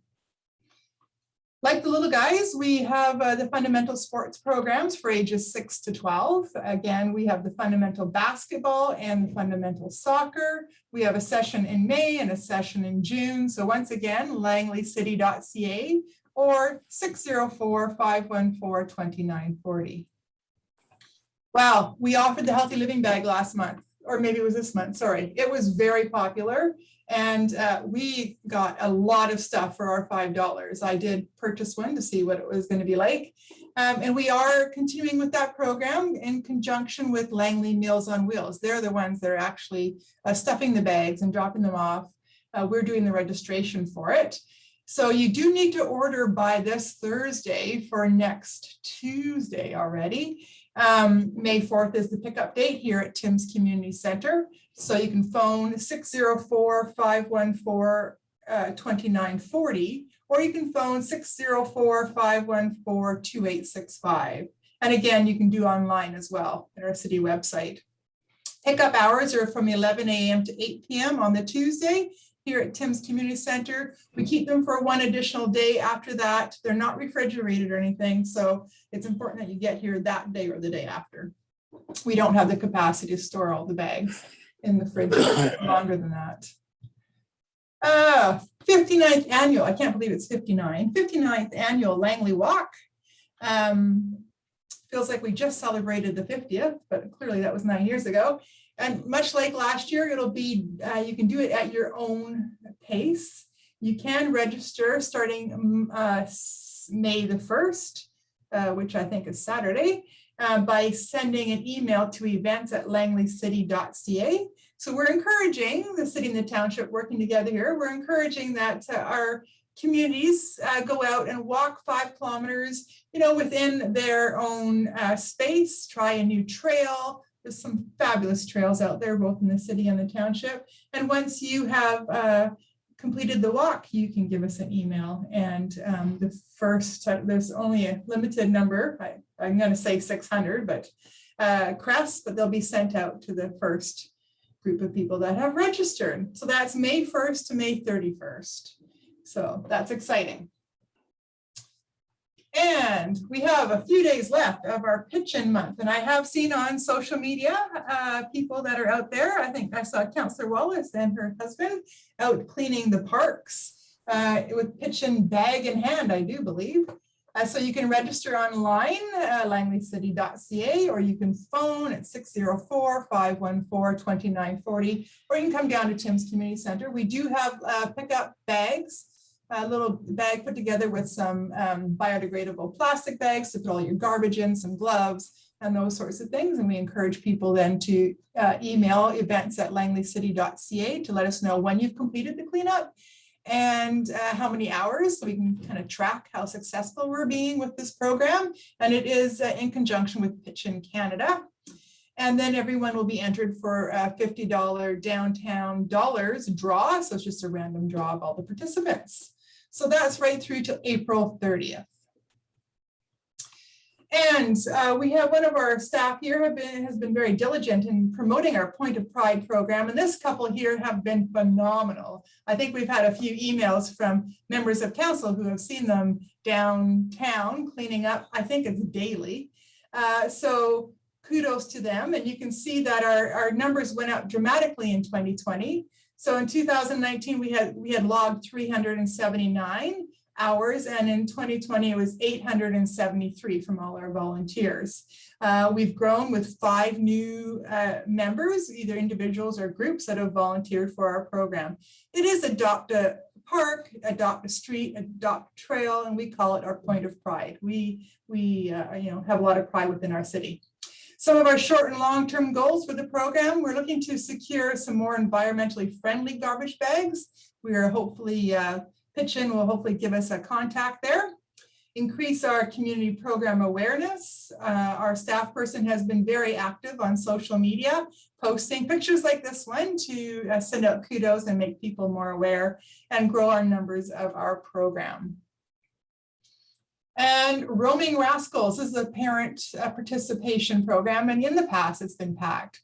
But of course, with COVID, we do have to have reduced numbers, but we are offering 2 sessions each time it runs. So Tuesdays and Thursdays are the program dates. It's pre-registration, of course, and you can phone 604-514-2940. It's good for the parents and the toddlers because they're getting out of the house in a COVID-friendly, safe way and getting to be able to be active and release some of that energy. And badminton. So we've increased the number of badminton offerings because pickleball has moved outside for the most part. So badminton has increased to 4 days a week, 2 evenings and 2 afternoons. Again, it's only a maximum of 2 players because of COVID safety protocols, 1 player per side. We encourage you to bring your own racket and birdie, but you can get one if you don't have one. And again, pre-registration is required. We are now wearing masks all the time when we're inside. Oh, exciting stuff. Mayor Bell, look at, we have 40 pieces of art from 9 different artists. Councillor Wallace, you'll be happy. This is for our youth program. Youth Week starts on May the 1st, and Taryn has done a phenomenal job promoting it. So on Thursday, May the 6th, with COVID safety protocols in place from 6 to 8 p.m., we will be showing this work of art. And I've seen some of them and wow, blows me away. So this is in celebration of Youth Week. It's one of many activities that are happening throughout the week. We're really excited, and Taryn is still accepting more submissions. So please get them in. We're looking for art submissions from grades 6 to 12. And I think he's had like a video submission too, which is going to be exciting to see. So that's creative. And here is the list of other activities that are happening for Youth Week. So again, mini golf, that art gallery, our basketball shooting contests. So we're not actually having basketball games this year, obviously. A movie night in council chambers, and some tie-dye and spray painting art. So if you want more information, you can look up langleycity.ca or phone 604-514-2940. And as you can see, this is in partnership also with Encompass Support Services Society. And that is my presentation. Thank you, Ms. Hilton. I thought you were going to go on there for a few more minutes. Sorry. That caught me off guard. That's okay. Great work by everyone. Glad to see the pool is going to be reopening again. Councillor Wallace and then Councillor Bahal. Thank you, Kim, for your extensive report and all your wonderful work and all the amazing events that are happening in the city. I just want to personally wish all the youth a happy Youth Week, and to congratulate our, Taryn and the Youth Committee for the work that they've done. And I'm really happy to see the participation in the arts with the youth having over 40 pieces. It seems like art and culture programs are going really well. So yeah, thank you.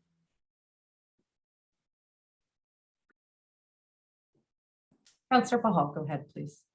Thank you, Madam Mayor. And just to Ms. Hilton, I have to say I'm very impressed with the Healthy Living Bags program in partnership with Meals on Wheels for $5 a day. I know in a community like ours, where we do have a higher number of lower income people statistically than the rest of Metro Vancouver, being able to provide food security for families and seniors is so important. We know for young people, if they can't get a healthy meal, they can't, concentrate at school, and that leads to a whole bunch of upstream problems later in life. And then for our seniors, I mean, I've heard the heartbreaking stories of them, eating dog food and not being able to eat properly. So to be able to offer this program, I know you're impacting the lives of people in our community positively. And I hope this program can continue because I think it is so important for our community. Thank you. And through Mayor Val to Councillor Pahal. The program's not just for people, it's open for everyone. So we get better buying power with the more people that we have signed up. So if you're interested, find out what it's like. There's a few regular staples, but then we had some greens. So it was grown in Aldergrove by a family who is philanthropic and are donating these things to Langley Meals on Wheels, and also a support for the new neighborhood house. So I've never had them before, so it was neat to try them out, and they were quite tasty. So I encourage everyone to try it. Thank you, Ms. Hilton. It's great to know that this program is fully available to everyone, and the more people that can sign up to it, the more successful it will be. Thank you very much. Thank you, Madam Mayor. Great, thank you. Anyone else? I don't see anyone else, so thank you very much, Ms. Hilton. Thank you. Up next, we have Discover Langley City, I believe, with Councillor Albrecht. Did you have a? Yeah, thank you, Madam Mayor. The report's in our package, and with COVID and the restrictions, it's pretty hard for Discover Langley City to do a whole lot in terms of event planning and this sort of thing. So a lot of it is electronic, social media, videos creation. And just trying to make contacts and actually just trying to survive with the reduction in funding. So applying for different grants and that sort of thing. So the report's in your package. If anyone's got any questions, I'd be happy to answer them. Thank you. Great, thanks. Councillor Wallace, go ahead. Thank you. Mine's just a compliment to your social media, Discover Langley social media, and just the extension that they go beyond and into our trails. And I know that a lot of people have taken to our trails because of wellness, and COVID has affected all of us, and that Discover Langley is broadening out and going into these new discovered places for people that aren't aware that they actually exist. So just my compliments to social media. Thank you. Thank you, Councillor Wallace, and I will pass that along. Great, thank you. Okay, anyone else? Don't see any hands raised, so thank you for that. And I've already read the report, so thank you. Okay, on to bylaws. Bylaw A, bylaw 3142, zoning amendment bylaw and development permit number 04-20. The final reading of a bylaw to rezone properties located at 20222 56th Avenue and 20237 Michaud Crescent to accommodate a 6-story, 213-unit rental apartment development and associated Michaud Park Community Garden expansion. Motion is that the bylaw cited as the zoning bylaw 1996, number 2100, amendment number 169-2020, number 3142 be read a final time. I need a mover and a seconder, Councillor Sturdivant and Pahal. Any discussion? No, seeing none. All those in favor? Any opposed? That carries. Okay, development permit number 04-20, that the development permit application DP 0420 to accommodate a 6-story, 213-unit rental apartment development at 20222 56th Ave and 20237 Michaud Crescent be approved. Mover and a seconder. Councillor Stordeboom, Councillor Albrecht, any discussion? Seeing none, all those in favor? Any opposed? That carries. Okay, on to bylaw 3143, discharge of land use contract number 0475, final reading of a bylaw to authorize the discharge of land use contract number 0475 from the property located at 20222 56th Avenue and 20237 Michaud Crescent. That the bylaw cited as the discharge of land use contract number 0475 bylaw 2020, number 3143, be read a final time. Moved by Councillor Sturdivant, seconded by Councillor Pahal. Any discussion on that? Sorry, Madam Mayor, are we still on development permit application number 0420? 0475. Okay, so we already did do the vote on that one. Sorry to interrupt you. That's okay. It's Monday. Okay, all those in favor of 0475? Any opposed? Okay, bylaw 3159, official community plan and bylaw amendment, third reading of a bylaw to amend the official community plan bylaw in order to incorporate provisions for higher density low-rise residential uses at the properties addressed 5394, 5396, 5400, and 5402 207th Street, that the bylaw cited as the City of Langley Official Community Plan Bylaw 2005, number 2600, Amendment number 12, 2021, number 3159, be read a third time. I need a mover and a seconder. Councillor Sturdivant, Councillor Paul. Any discussion on that? Seeing none, all those in favor? Any opposed? 3159 carries. On to bylaw 3160, zoning bylaw amendment and development permit number 0720. Third reading of a bylaw to rezone the properties located at 5394, 5396, 5400, and 5402 207th Street from the RS1 multiple residential low density zone to the CD72 comprehensive development zone to accommodate a 6-story, 68-unit apartment development. Motion forward is that the bylaw cited as the zoning bylaw 1996, number 2100, amendment number 172, 2021, number 3160, be read a third time. Councillor Sturdivant, Councillor Pahal, any discussion on that? Councillor Pahal and then Councillor Sturdivant. Thank you, Madam Mayor. And just more of a comment than anything, the advisory design panel made 11 recommendations, and the proponent of this project moved forward on 10 of the 11. One of them, which was adding the solar panels to supplement building energy use. The proponent's actually going to rough that in. And I guess the comment I want to make generally for the rest of council is I know that the ADP has been really looking at how we create livable spaces, especially as we're increasing density in our community. And I've heard from members of the community that they're concerned that we're just building these places and maybe people are living in, say, quote unquote, shoeboxes. I can say that from my experience on the advisory design panel, that the people on that panel, which include people from our community, landscape architects and architects, are really looking at how we create livable spaces so that people are not living in shoeboxes. They are living in places where they can call home, where they have space, where they have green space, where they can have their children play. So this, what this proponent did based on the recommendations of the design panel really shows that. And I just wanted all of council who may not be at these meetings to understand the rigor that the advisory design panel really does put into the discussions around these new projects, especially as we're seeing a lot taller buildings in our community these days. Thank you, Madam Mayor. Thank you for sharing that. Okay, Councillor Sturdivant. Thank you, Madam Mayor. I basically want to agree with what Councillor Pahal was saying, and let you know how proud I am to chair the advisory design panel group.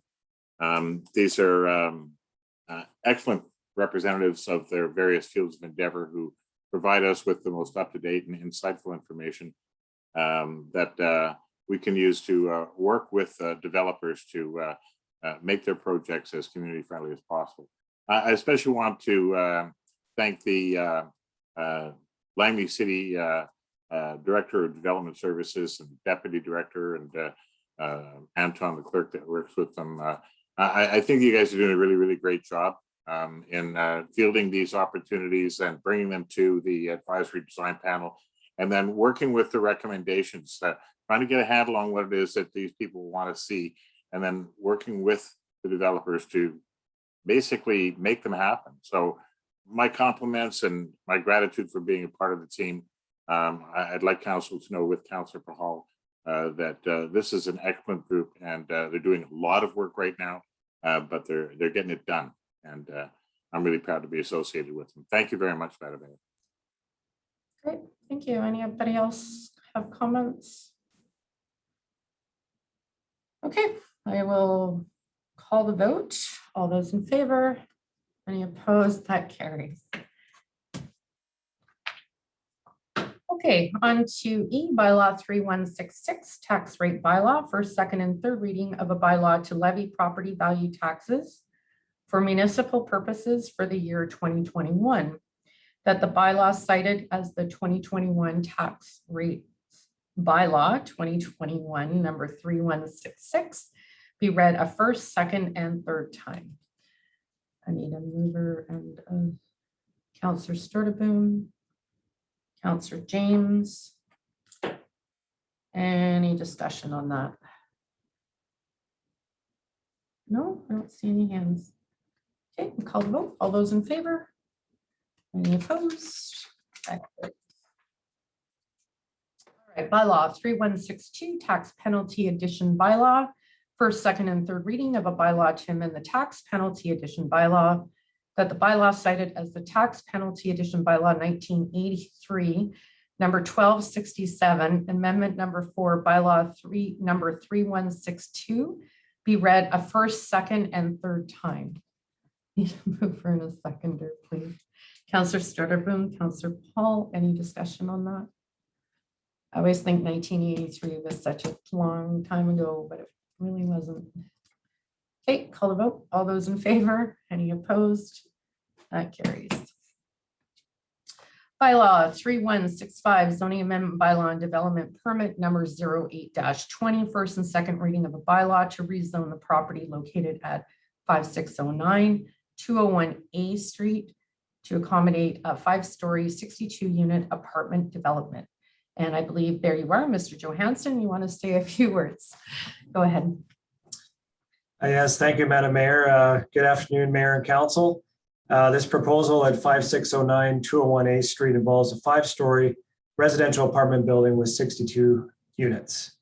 The applicant is proposing to rezone the properties to an RM3 zone, and with proposed variances that are consistent with what's being considered in the draft zoning bylaw in terms of property or building setbacks, and the proposed parking variance involving a 10% reduction is less than what's being contemplated in the draft zoning bylaw, but also reflects its close proximity to frequent transit along Fraser Highway, the future 203 SkyTrain station, and the downtown. The lower proposed amount of indoor amenity space is offset by a very generous and multi-level outdoor amenity space provision. And the proposed height increase is consistent with the new OCP land use designation for this area. Staff support these proposed variances given the project's proximity to transit and future rapid transit, and due to the high quality built form and site design that's consistent with the proposed OCP and zoning bylaw. The application was received very positively by the advisory design panel at their April 14th meeting, and the applicant has incorporated the recommendations of the panel into their updated drawings attached to this agenda, namely adjusting some of the columns on the balconies to make them a little bit deeper and adding some overhangs for the balconies that were previously uncovered.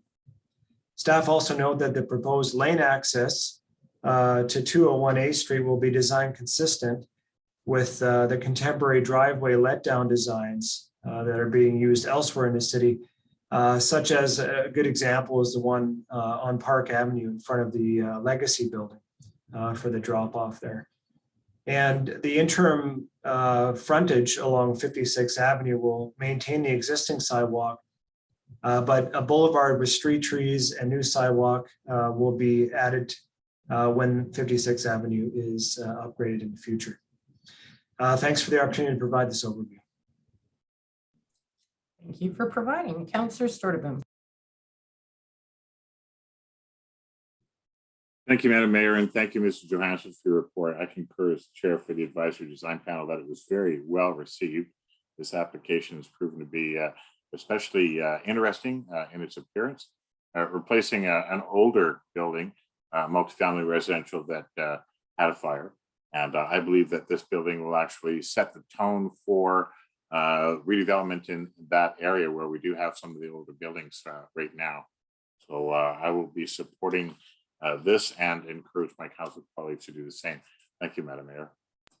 Thank you. Anyone else?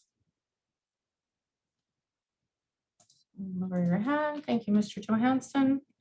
Okay, motion is that the bylaw cited as the zoning bylaw 1996, number 2100, amendment number 174, 2021, number 3165, be read a first and second time. Mover and the seconder, Councillor Sturdivant, Councillor Pahal. Any further discussion on that? Seeing none, all those in favor? And that carries. All right, on to administrative reports. Alternative approval process for property acquisition loan authorization, bylaw number 3145. So there are 4 parts to this, so I will read it. 1, that Monday, June 7th, 2021 at 4:30 p.m. be established as the deadline for receiving elector responses with respect to the alternative approval process for property acquisition loan authorization bylaw number 3145. 2, that the number of electors in the area to which the alternative approval process for property acquisition loan authorization bylaw number 3145 applies is 21,374 as determined using the calculations outlined in the staff report dated April 14th, 2021. 3, that the alternative approval process elector response form as attached to the staff report dated April 14th, 2021 be approved. And 4, that the advertisement for the alternative approval process as attached to the staff report dated April 14th, 2021 be approved. Madam Mayor? Yes. Just wanted to note that we did circulate an updated notice to council before the meeting. So I wonder if we could just do a friendly amendment to that 4th item and just say as circulated on table to council on April 26th. Perfect. Is everybody okay with that, Councillor? I'll move that. Yeah, I'll move it. Yeah, it's a friendly amendment, so that's okay. Perfect. Okay, so I need a mover and a second there to that with the amendment. Then please, Councillor Albrecht, Councillor Sturdivant. Any discussion? No discussion? Okay, call the vote. Did you have a question, Councillor Sturdivant, or yeah?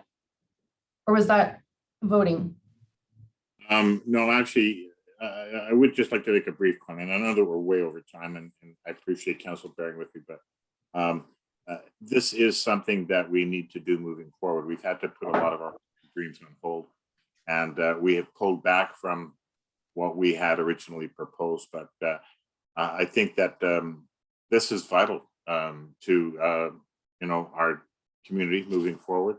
And I think it's actually modest compared to what we had originally proposed. So I'll be certainly supporting this initiative and inviting the community to support it. I'm not sure I like the way that it's done, but it's done in keeping with provincial guidelines. It feels kind of like negative billing, but it's the way that these things get done. And I would encourage the community to get behind it and support it, because this is where we're going.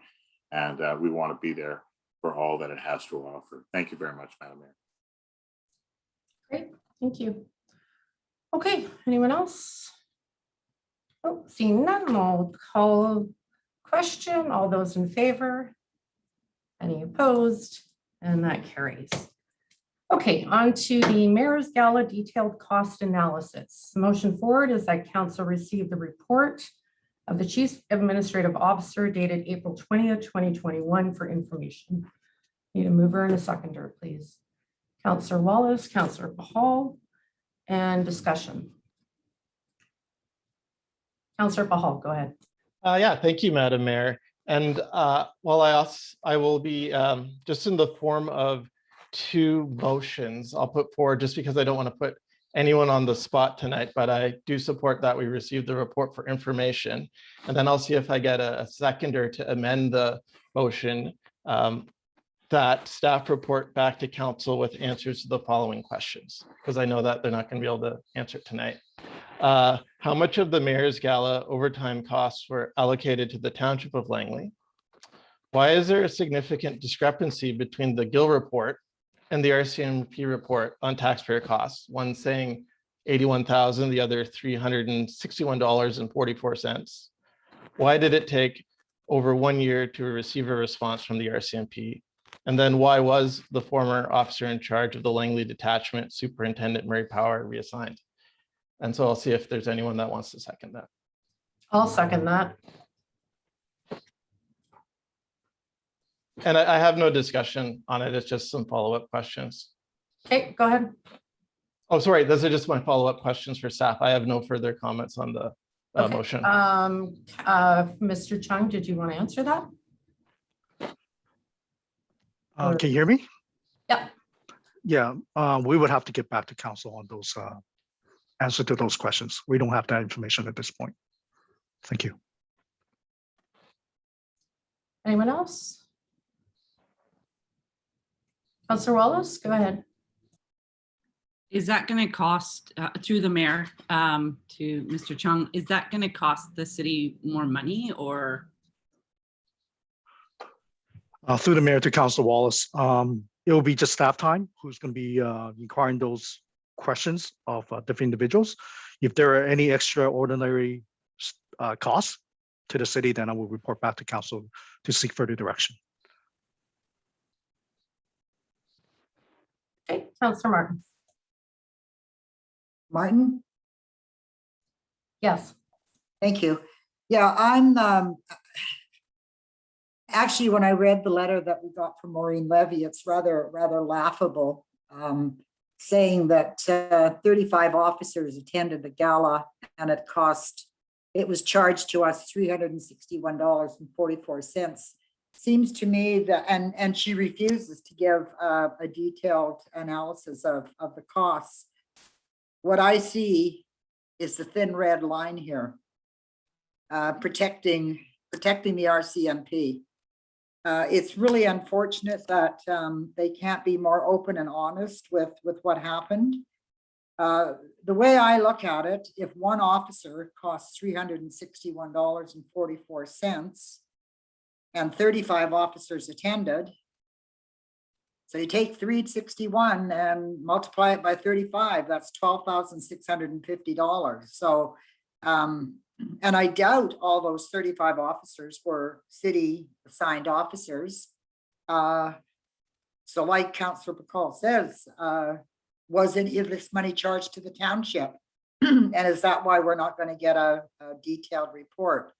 It, you know, in a way saying that one officer from the city attended, that might make sense. And then 34 from the township detachment. I mean, it's all one detachment, but they're assigned to the township. Who knows what happened? It just doesn't make any sense. And it's really disappointing.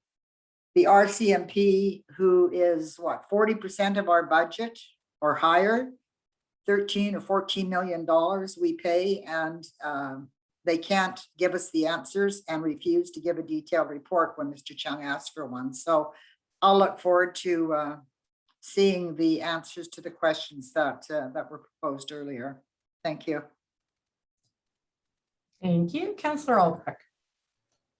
Yeah, thank you, Madam Mayor. And yeah, I'm going to echo what Councillor Martin says, but yeah, it's just a shell game, and that's what it is a game, just hiding the expense. That's what I expect. And while I'm hopeful that we'll get answers, I hold my doubts about the transparency part of receiving information from the and the closed ranks there. But I do appreciate the questions, and I'm looking forward to the answers with some hope that we'll actually get some honesty and transparency. Thank you. Councillor James. Thank you. So I just want to add to what Councillors Albrecht and Martin have said. So Mr. Gill's report said there was $8,100 spent on tickets. I'm assuming that not everyone actually paid for their tickets. So after Lieutenant Maureen Levy's report or answer, there's still $7,900 missing. So yeah, like, did that get billed to the township? I would like to know those answers as well. Okay, anybody else? I've got a question. Sorry, I gotta pull it up here. I've actually got a question and a comment. So I'm aware of the concerns that have been raised about the Mayor's Gala, and I want to rectify and clarify some of the essential points. So all the proceeds went to the Langley Memorial Hospital Foundation. And I'm really proud of all the volunteers who gave their time and effort. Point of order, Madam Mayor. We're discussing the cost. We're discussing the costs to the city. We And don't need to. I'm speaking to the defend- initial review, Councillor Martin, which I have. We every know right all, to we do. know all the facts already in regards to where Yeah. where the And I'm money allowed to went. clarify them. So this is in regards to the questions that you folks asked during the first review, which went into the second review. So I have every right. And as a matter of fact, during the second review, usually when a review is given, everyone involved is given a chance to voice their opinions. I was not asked for my story during the second review. So I have every right to answer to this now. Well, I think it's a point of order because it's a direct conflict to you. Why is it a direct conflict? Because you're directly Please tell me. involved. And I have every right to speak up and to address it. Madam Mayor, I respect what you're saying, but if you start defending your actions, I'm going to have to call point of order again. You go right ahead. I'm speaking to the facts. So the event was not a private event. It was open to everyone. As mayor, it's part of my duty under the charter to build community relations. Previous Langley mayors have all done it without recourse with their wives. I believe in helping my community to make it better. And this was the first time in memory that the RCMP was out and participating in such a high profile, positive community fundraising initiative. And my desire to show the Langley RCMP in a more positive light to the community succeeded until these claims were made. And this is the result of Langley City politicians engaging in personal attacks on myself. Point of order, Madam Mayor. election. This has nothing to do with your personal feelings. This is about the report. This is fact. I have facts and I will proceed to present them. So this I wish Mayor's I had a mute Gala button. was the reason why Unsanctioned by the city. the Langley City investigator, Mr. Paul Gill, found the event was properly conducted and it did not violate any local laws or With an policies. $8,100 cost, which has No, it not was been. not. Read the report. Mr. Chung, can you please explain what you were seeking from the RCMP in regards to the OT concerns? And what specifically are you looking for, and what do you think took place?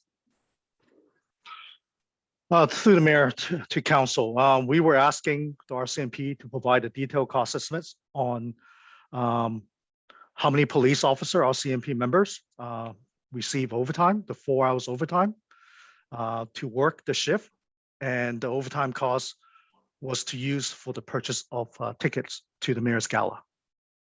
That's what we were asking the RCMP for the detailed cost analysis. Okay, well, I've made inquiries and I'm quite confident that any OT members worked was verified as legitimate.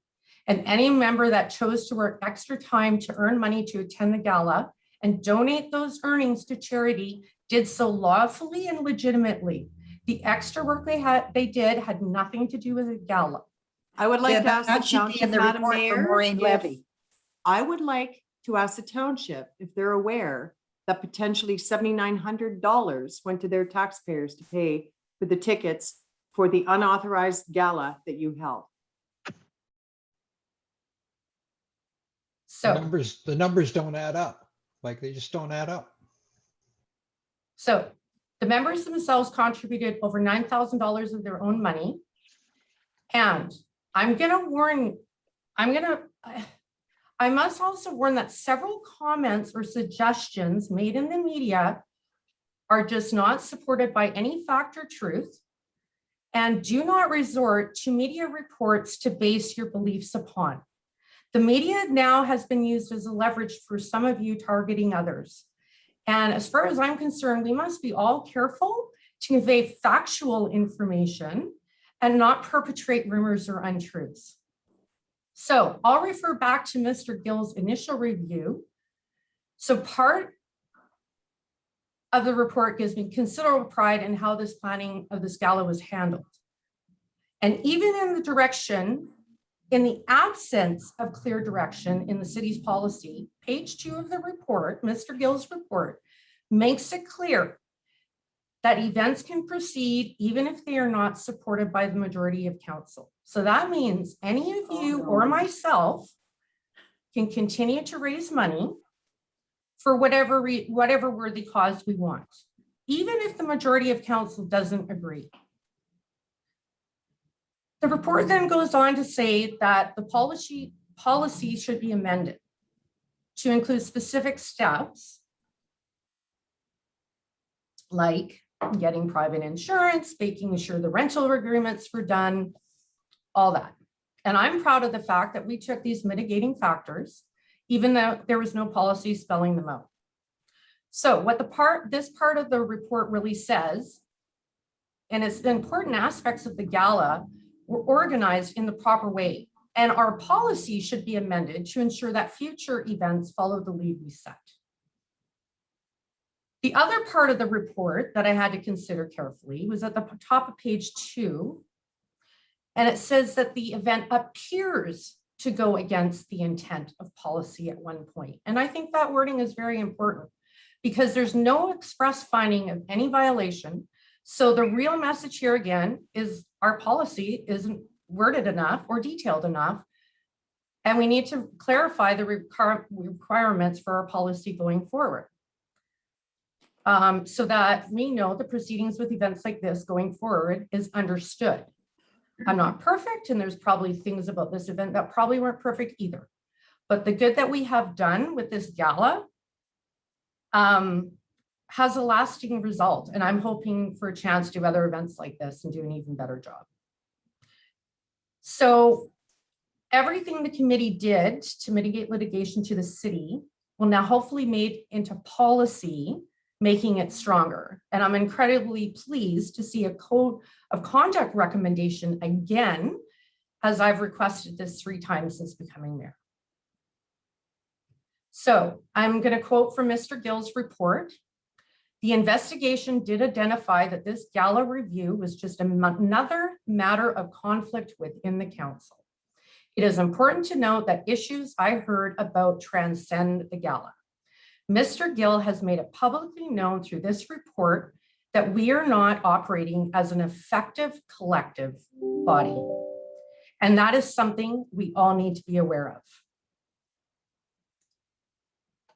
So in future, if concerns like this arise, I urge council members to discuss with staff and all members of council, including me, immediately in a proper procedural meeting setting so we can all work together. And due to poor consulting or communications, along with likely personal agendas, this positive event has digressed significantly with unnecessary city and taxpayer cost and significant collateral damage. And this has to stop. We can't operate at the table if we don't all sit at the table with a genuine objective to serve the citizens of Langley. We are all elected as individuals by our citizens. We do not determine who's on council or who's the mayor. That's up to the citizens and they voted. Our team is determined by the citizens and our task is to work as a collective team. We spent a lot of time and money reviewing this gala, which was organized for the right reasons. And no one can raise a negative intent about the gala. All proceeds went to the hospital through people's own money that they made. And we have to find a way to rectify this sooner than later. We can disagree on any given topic, but we must act in a manner that we can be proud of at the end of the day. And we have to start focusing on city business and not each other. Because now we're into almost, sorry, Mr. Chung, can you please state how much a committee costs to run per year? Madam Mayor, I don't understand your question in terms of, you mean staff time to support a committee or? Staff and everything, how much would a committee cost for a year? We would have to do a calculation because it depends on how many meetings, committee meetings that they have, who are the staff members that attends the committees. Obviously the more staff we have supporting the committee, the more additional costs, and also as well how many meetings that we have. So I don't have a specific number for you, but certainly I can say that the more meetings we have, the more staff support that we have, the higher the cost would be. So that's as much as I can say right now. And can you please clarify for me the cost of Mr. Gill that council initiated the investigation was $6,000? Is that correct? Madam Mayor, I believe so. I think it was in my original report where I referenced the cost, I believe. Let me just flip to that page right now.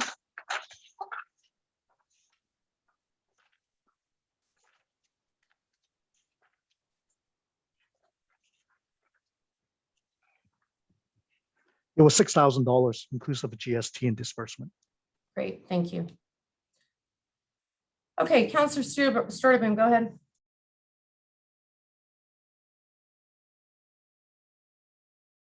Thank you, Madam Mayor, and thank you for this discussion. Yeah, I attended the event. I had the best of intentions. I think it was intended to do good work in the community, and I'd really love to put it behind us because it's become kind of embarrassing. It may have been that some people got upset because it was a bit of a victory lap for the mayor. I'm okay with that. I want to believe that it was all about supporting a good cause and having some fun. And yeah, it's okay if you did a little of this, and that's okay. I got no problem with that. But it's becoming kind of embarrassing. I do think that there's some very worthwhile things that came out of the report that Mr. Gill prepared for us. And I think we should look at introducing a code of conduct for, the kind of activities that we're involved with and how we respond to each other and try to work together as a team. I'm honestly not very impressed with Maureen Levy's correspondence. I mean, it's all very well written, but it seems to dance around the question that we're asking and answer it in so many different ways that it really doesn't pinpoint what it is that we want to know. But I think we need to pursue this as an obligation to the taxpayers to assure them that we are open and accountable and transparent like we say that we are whenever we have the opportunity to run for office. I think the one thing that's glaringly obvious is some of the correspondence that was identified may show that there was some inappropriate administration. And we need to follow up on that, because overtime work should never be used as an incentive for certain service, even if it is legitimate work. And we need to follow up on that. So I'll be supporting the pursuit of that, even though it is embarrassing. I think it needs to be done for the sake of the community, knowing that we're doing a good job and we're accountable to them. Thank you, Madam Mayor. Thank you, Councillor Sturdivant. Councillor Martin. Thank you very much. Well, a couple of things. We don't all have a lawyer's pen to read from, but it's unfortunate with some of the comments that you've made saying about the erroneous comments in the press. I think what the erroneous comments have been is that you've been bullied, you've been harassed, you've been picked on. This isn't picking on you. This is standing up for the taxpayers. You talk about the money that was spent or has been spent. If you hadn't have had this unsanctioned event in the first place, none of this would be happening. So don't put the blame back on us, as you always do. You never, ever say that what you've done is wrong. It was wrong what you did. Nobody's saying that the gala wasn't a great thing, wonderful thing for the hospital. We're not talking about that. We're talking about taxpayers' dollars being spent to go to a gala that you put on that was not sanctioned by the city. So, you know, I just get so frustrated with some of your comments. It's really unfortunate that you can't stand up and say, yes, you know what? I did use the logo and I shouldn't have done it. And we had passed a motion just weeks prior to you doing this. I encouraged the RCMP. It was my understanding that they didn't want to go. And I've seen the emails between you and Murray Power. You know, we need more RCMP officers. Okay, fine. If we need more, then we'll offer an incentive. We'll offer overtime to go to the banquet. And then 35 officers show up. Wonderful. They're doing their duty to what? Charity? Well, the taxpayers are not a charity to go into this. If it was open to anybody, taxpayers wanted to go, they could go and pay their $150 and go. They don't need to have the RCMP go and pay their overtime. So please, you know, don't say that you know, there's been erroneous comments, except the ones that you've made about being bullied, harassed, and picked on, because this is not about you, Madam Mayor. This is about protecting the taxpayer. Thank you. Go ahead, Councillor Albrecht. Thank you, Madam Mayor. And this is embarrassing. I agree with Councillor Sturdivant, and I take no pleasure in this process at all. In fact, I'm extremely disappointed that it's come to where it has, right? And I guess the thing that bothers me the most is the sitting in a room looking at us, all of us on council, straight in the eye, and saying that this has got nothing to do with the city. And then you turn around and it gave the appearance of it being a city function completely, which was the biggest problem for me. And it will continue to be the biggest problem for me, the deceit that I believe and feel over the whole situation. And the report, whether it's $300 or $300,000, there's wrongdoing and misspending of dollars, and that needs to be corrected. And it needs to be researched. And I'm still concerned over the missing money, so to speak, and the shell game that's being played. So yeah, I'm really disappointed, and I think the mayor has used your position, I believe, to influence the RCMP in their participation in this event. So again, it's just really disappointing all the way around, and it's something that I take no pleasure in whatsoever. Anyone else? I, for one, find it truly disappointing that you guys would even think that me and the RCMP would do that. Quite honestly, members that serve and protect our community every day, if they were at fault, we'd have nobody working at our detachment. And every single member is still working there right now. And I will defend them 100%. And I will defend myself as well, because we don't have to. We know what we did was right. The initial review showed that. and you folks continue to push it and make comments. So I've asked you time and time again to let it go and let's move forward. And again, I get these comments. So I've got nothing left to say. $77 for almost 7,000 to spend to look into this when you could have had a civil conversation to begin with and not thrown a legal motion in under the flag. So Councillor Stotterboom, go ahead, and then I'm calling the question. Thank you, Madam Mayor. Just to, let you know, I've got nothing against the RCMP. I really favor them. I've been to depot. I've been in the squad cars. I've gone rolling around town with them. I got a lot of respect for them. They're like knights of the round table as far as I'm concerned.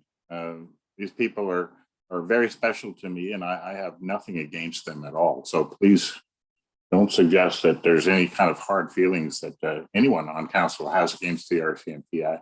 I appreciate them and I respect them. I think that needs to be said. But by suggesting this sort of thing, it just makes the whole thing more complicated. So let's just pull back. Let's just deal with the issue and try not to be too personal. If that's available, I'd appreciate it. Thank you very much, Madam Mayor. Okay, I'm going to call the question. All those in favor of receiving or Madam Mayor, I've had my hand up. go ahead, Councillor James. Even Thank though I you. don't need to allow you to do it. Again, this is nothing personal, and the unsanctioned event started out as something we had to look into because, to everyone's point, you literally told us this is nothing to do with you, go away. So we are following up simply because we are 6 elected officials, 7 including yourself, who want to make sure that the money is allocated. And to be honest with you, we know at least $8,100 was spent on tickets. We know that the police officers did not buy them themselves. So I want to know, where's that other $7,900 that was reflected in Mr. Gill's report? You are clearly not going to be forthcoming with it. So we have no other choice except to turn it over to staff again to try and find that out. Because honestly, there was a process and it wasn't followed. And I'm sorry if you feel like you're being picked on, but to be honest with you, Madam Mayor, this has nothing to do with you. This is you wanting a gala, not following protocol, and the rest of your council following up. Thank you. Okay, well then I ask you to reread the initial review by Mr. Gill because it shows I did nothing against policy and anybody can put on an event like this, which I stated. There's no question about what Mr. So- Gill's report said. It's about the money, Madam Mayor. The money that the taxpayers spent. And if we're only being allocated with just over $300 in the city, we share a police force with the township. So they must have foot the rest of the bill. I'd appreciate hearing from them about this. Again, stick to facts and truth and reread the report. I'm going to call the question. All those in favor, because there is no missing money if you read the report. It's very clearly stated that those amount of tickets were bought through a third party through Eventbrite. It's right there in the report. So please read it again to get your information correct. I'm going to call the order. All those in favor?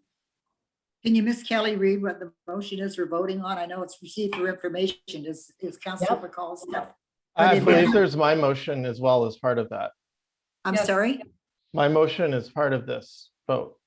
Madam Mayor, through the chair. So there was an original motion moved and seconded to receive the report. Then Councillor Pahal did a motion to amend that motion, and he may be able to speak to more what he had actually said because you got a bit more than I could chew off there. Yeah, so my Read it, question, please. my questions were the amendment. And then I have another amendment after this, if this amendment goes through. So for this amendment, it is that staff report back to council with answers to the following questions. How much of the mayor's gala overtime costs were allocated to the township of Langley? Why are there significant discrepancies between the Gill report and the RCMP report on taxpayer costs? $8,100 compared to $361.44. Why did it take over 1 year to receive a response from the RCMP And why was the former officer in charge of the Langley detachment, Superintendent Murray Power, reassigned? Yep, I'm seconding. Thank you. I already did earlier, so. Yep. Okay, was that clear, Kelly? Councillor Martin? Yeah, question on the amendment then? So you would call a question on the amendment? Sorry, I was just making sure you have it, yes? Yes, thank you. Okay, thank you. Yes, then I will call the question. All those in favor? Any opposed? That carries. Wonderful. Okay, local government. Sorry, development- I have another sorry. amendment, and then we have to vote on the main motion. Sorry, Okay, so I that thought she included it. sorry, my other one is that staff include in the 2022 budget for discussion a review of the policing service model for Langley City, and I have a discussion for that if someone seconds it. Okay, Councillor James, go ahead. Okay, thank you, Madam Mayor. So I just want to start out and say that as the chair of the Crime Prevention Task Group, and I've sit on the advisory design panel and previously the advisory planning commission, I can say that members, RCMP members at all levels in the Langley detachment have shown their willingness to work together with council and the community. So what I'm saying, it's not about individual members in the RCMP. This is about the system. So this recommendation is put forward because we're in a system that allows this topic at hand to continue, where we're asking questions about finances and not getting answers and spending a large amount of time trying to uncover this. It includes things such as Black Lives Matter, which became prominent last year, racial profiling. It includes the under-policing and over-policing in neighborhoods, including our own Douglas neighborhood. We really need to look at other ways to respond to the needs of the community, such as was noted today in the OIC, acting OIC report, education, healthcare, mental health workers. This is about the ongoing discrimination against women in the police force. It's also a disconnect at the highest levels. So again, not at the detachment in Langley, but at the highest levels of the RCMP, where there's a disconnect between their policies and our on-the-ground community needs. There's a lack of transparency and accountability to our community beyond our local detachment. You know, our policing service is our largest budget item, our largest, and it continues to grow. And we need to really, as a council, stop just rubber stamping the budget. We need to become active participants in our policing service. We need to be able to contribute to address the ongoing challenges. Since I've been elected to council, and even before that, this perception of lack of safety in our community has been ongoing. So sort of to follow up, this is not about the members of the Langley RCMP detachment. I have worked with many great members and I'm happy to continue working with them. It is the systems of policing in this country, in this province, and in Langley City.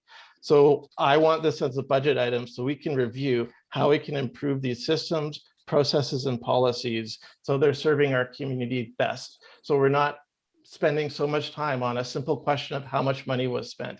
And so we can actually start creating a community where people feel safe and where, as a council, as a community, we can have a direct impact on how policing services are delivered in our community. So thank you, Madam Mayor. That's why I'm putting this amendment forward.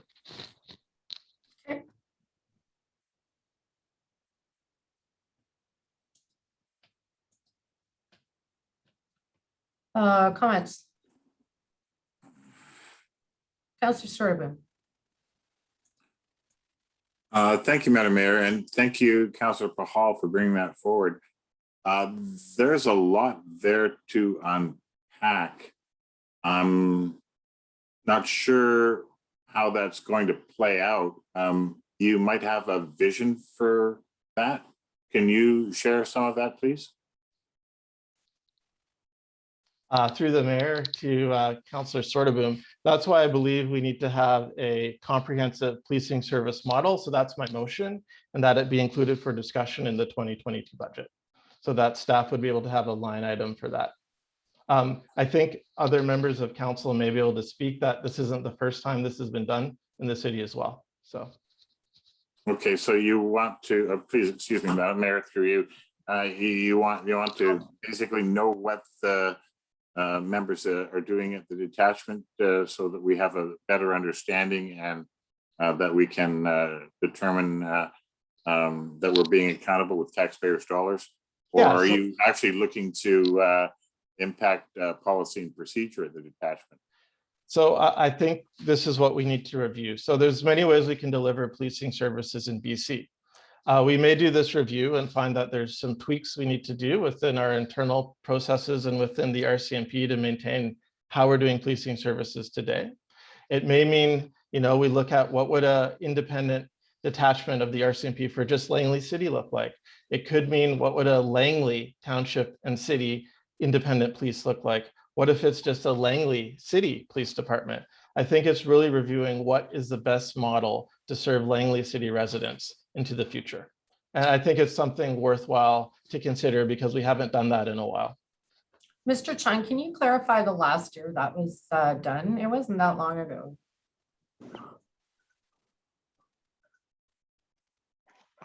Madam Mayor, I don't believe that we have undertaken a comprehensive review of the policing service model in terms of having our own detachment or joint detachment with the township. We have had some, peripheral type of review based on other study that other communities have done, but we haven't done one ourselves. So that's where we're at. Did OIC Derek Cook not create one the month he left? A review between township and city costs and independent? I believe he did. To Madam Mayor, I don't recall. I could be wrong, but I don't recall. That's something I could try to look for it, but I don't recall. But certainly, like I said, I could be wrong. That there may be a review, but I have to search for it. Okay. Sorry, Brady, or Councillor Sturdivant, go ahead. Thank you very much, Madam Mayor, and thank you, Mr. Chung, for your comments. I like the idea, and so I'll support it in principle, but I am kind of concerned that it might be especially taxing to have staff do a deep dive. So I'm not sure how deep we need to go, we're not going to be talking about, paper clips and stuff like that, I guess. So I'll support the initiative, but heads up, I'm thinking after this, we're probably going to have to do the same with the school board. So yeah, I'm with you for now, but let's hope it doesn't take too much time. Thank you. Councillor Wallace. Sorry, Councillor Wallace and then Councillor Pahal. Thank you to the mayor. I am in favor of this, and I get where Councillor Pahal is going with it, and a comprehensive review. I feel that we are at a time and place that we need a comprehensive review. The language that is being used on the streets of defunding the police, and then people take that the wrong way, and it's actually talking about systems that have been broken for so long and not being looked at. So how do we've had we had the conversation about the exploitation of children, and we can look at the highway of tears and how that was handled by the police, the RCMP. The neglects of, do they do wonderful things? Are they there to protect us? Yes, but I think we're at a time and place that there are so many issues that are arising, so many systems that have been broken systemically. When we talk about poverty, when we talk about how police, their hands are up in the air on how to handle situations. I had a situation a few months ago of a lady who was struggling, and she has been a lady in this community that's been struggling a lot. And I called the police, and the police, they came, and the constable was very, very kind and whatever. And I said, could you please call me back? I just need to know what happens after this.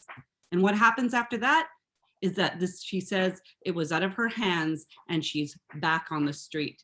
So that I am so in favor of looking at how we are looking after our community. How are we making it safe?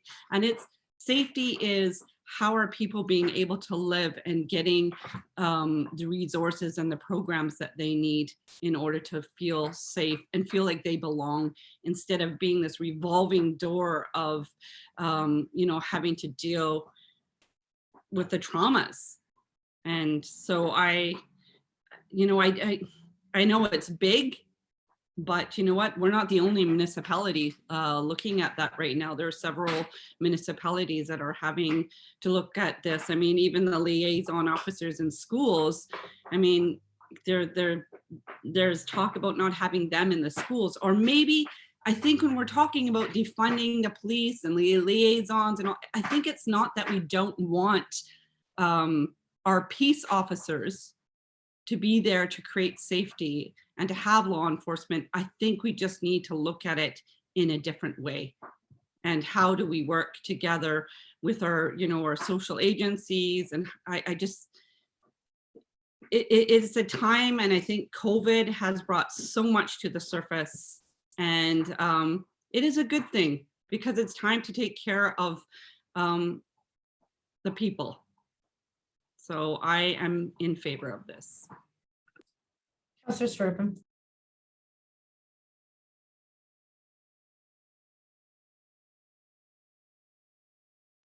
Thank you, Madam Mayor. And you know, I know that there's a lot of questions around policing in North America and probably the world right now. And I can appreciate that there's a really big conversation to be had, but I'm not sure if this is where I would like to see that. I might suggest that these are questions that we could use for the interviews that we have for a new officer in charge at Langley Detachment. But I would like some assurance that this is specific to Langley and that we're not necessarily taking in the whole grand scheme of policing in Canada or North America at this time. I'm not interested in you know, going after things that are well beyond our capacity. I'd like to keep this study focused on Langley. Can I have some assurance of that? Thank you, Madam Mayor.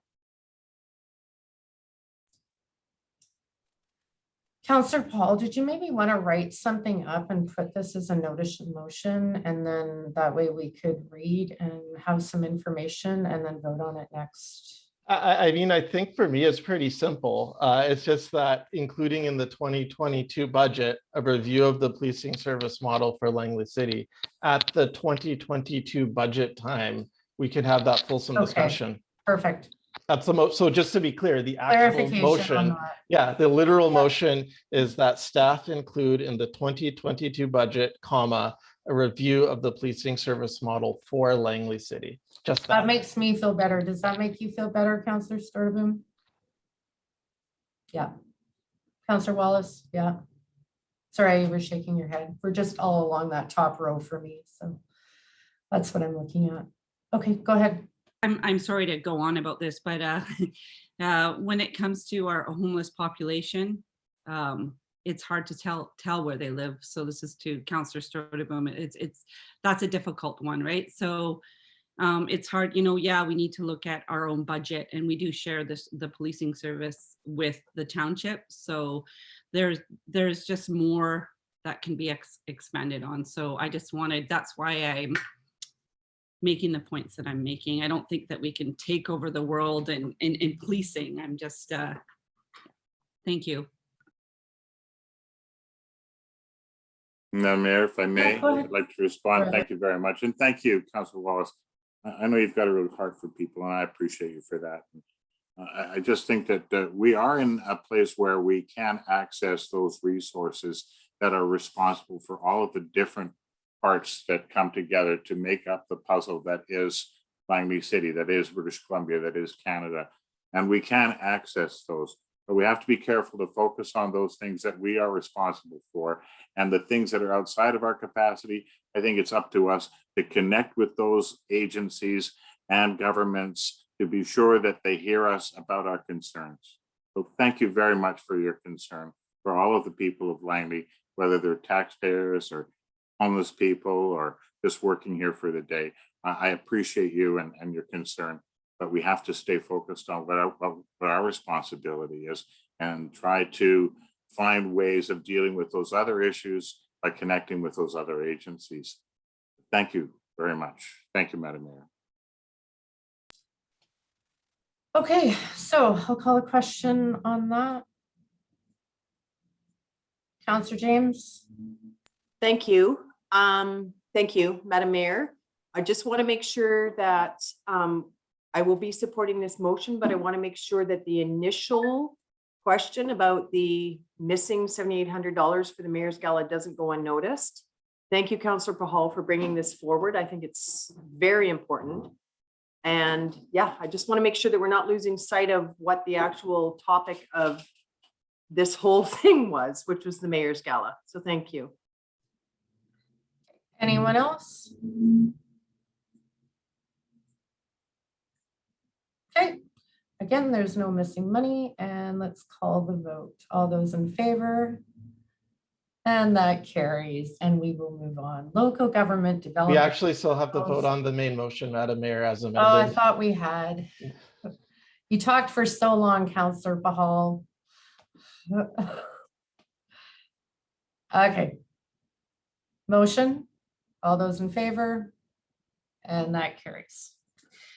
Okay, local government development approvals program grant application that council endorses the UBCM local government development approvals program grant application for the water distribution and sanitary sewer systems master plans. 2, that the city provide overall grant management, and 3, that the remaining project budget be funded within the City of Langley's approved 2021 capital improvement plan. So I need a mover and a seconder to that, please. Councillor Albrecht, Councillor Sturteboom. Any discussion on that? I don't see anybody's hands. All those in favor? Any opposed? That carries. All right, new and unfinished business. So 1, door-to-door canvassing application request. Global Faces Direct Professional Fundraising Service Provider is requesting permission to canvass for 4 weeks per client per year in 2021 for the following charities: Plan International Canada, Canadian Institute for the Blind, UNICEF Canada, Save the Children Canada, and Children Believe Canada. So what is council's wishes with this?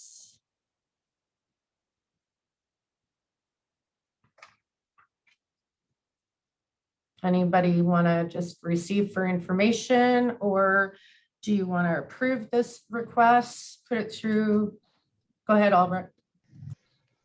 Yeah, I guess we can receive for information. Due to COVID, I can't see us supporting, encouraging people to meet face to face, door to door. So it just doesn't seem like a right time for that, but I don't mind receiving it for report. Okay, you gonna second that, Councillor Pahal? Madam Mayor? Yes, Ms. Kenny.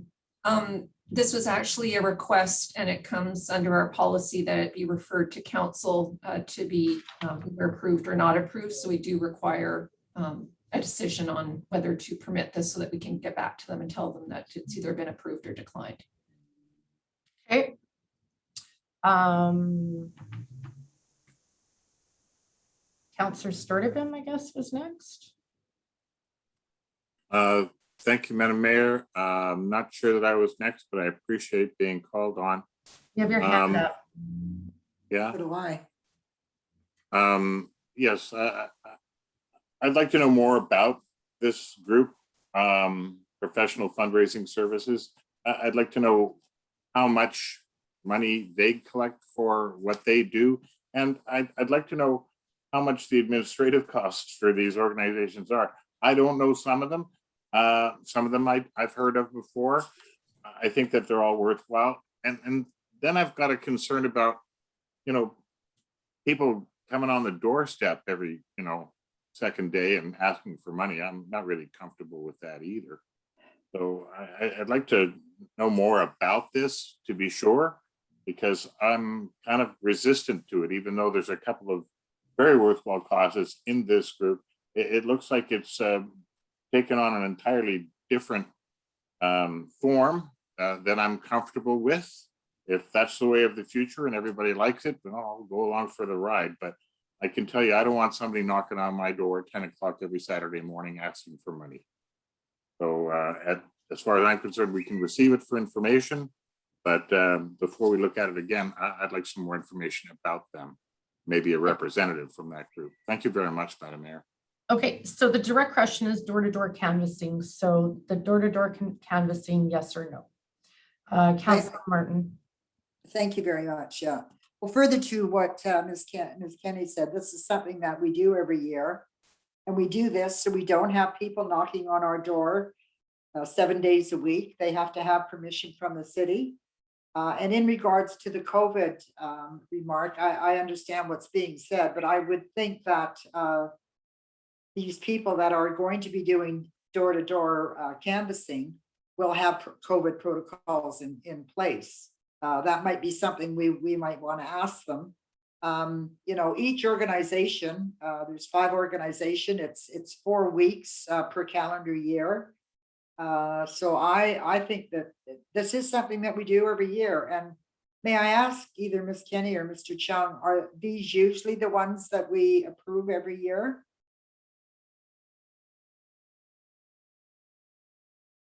Through the chair to Councillor Martin, this isn't something that we approve every year.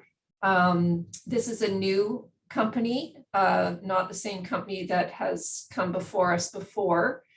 We did make sure that they did conform with the policy and that they are not a commissioned, they don't get commissions for their campaigns. It's an hourly rate, so that agreed with our policy, and that's why we brought it forward, because they are not on the list of approved campaigns that have been approved by council. Okay, so I misunderstood. I actually thought people had to come every year for permission. But obviously, say the Cancer Society, they've got a blanket approval from the city to do door-to-door canvassing for however long they want. I can just double check the policy, but yeah, that was the reason why we made a list of those that didn't have to come before council every year. And there are only 3 on the list. So these 5, this company and these 5 people fit the criteria of our policy.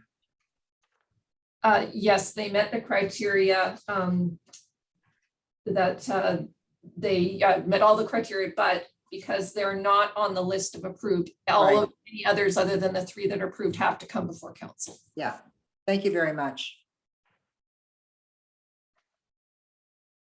Councillor Pahal.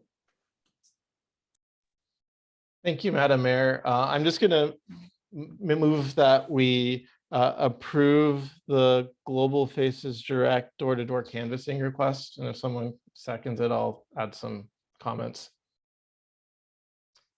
Seconded by Councillor Martin. Go ahead. Thank you, through the mayor. And so the Crime Prevention Task Group actually did a whole campaign about door-to-door canvassing, and we surfaced a whole bunch of companies that weren't doing it. And from what I understand, some of them are now reaching out to the city.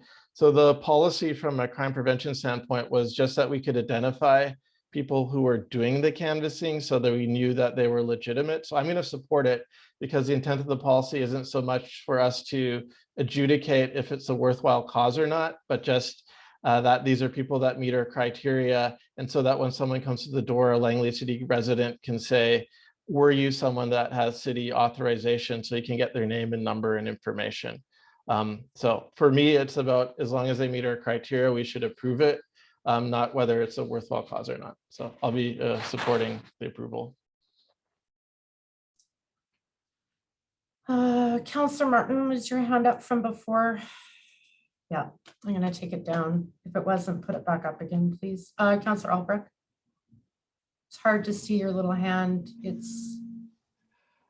Yeah, thank you, Madam Mayor. And I'm not comfortable with this during COVID. So I don't, while it may meet our policy and everything, I just don't think we should be exposing our residents to that kind of risk. So I'll be not supporting it at this time. I would gladly support or review it again next year. So that's where I am. Thank you. Thank you, Councillor Albrecht. That's exactly how I feel as well.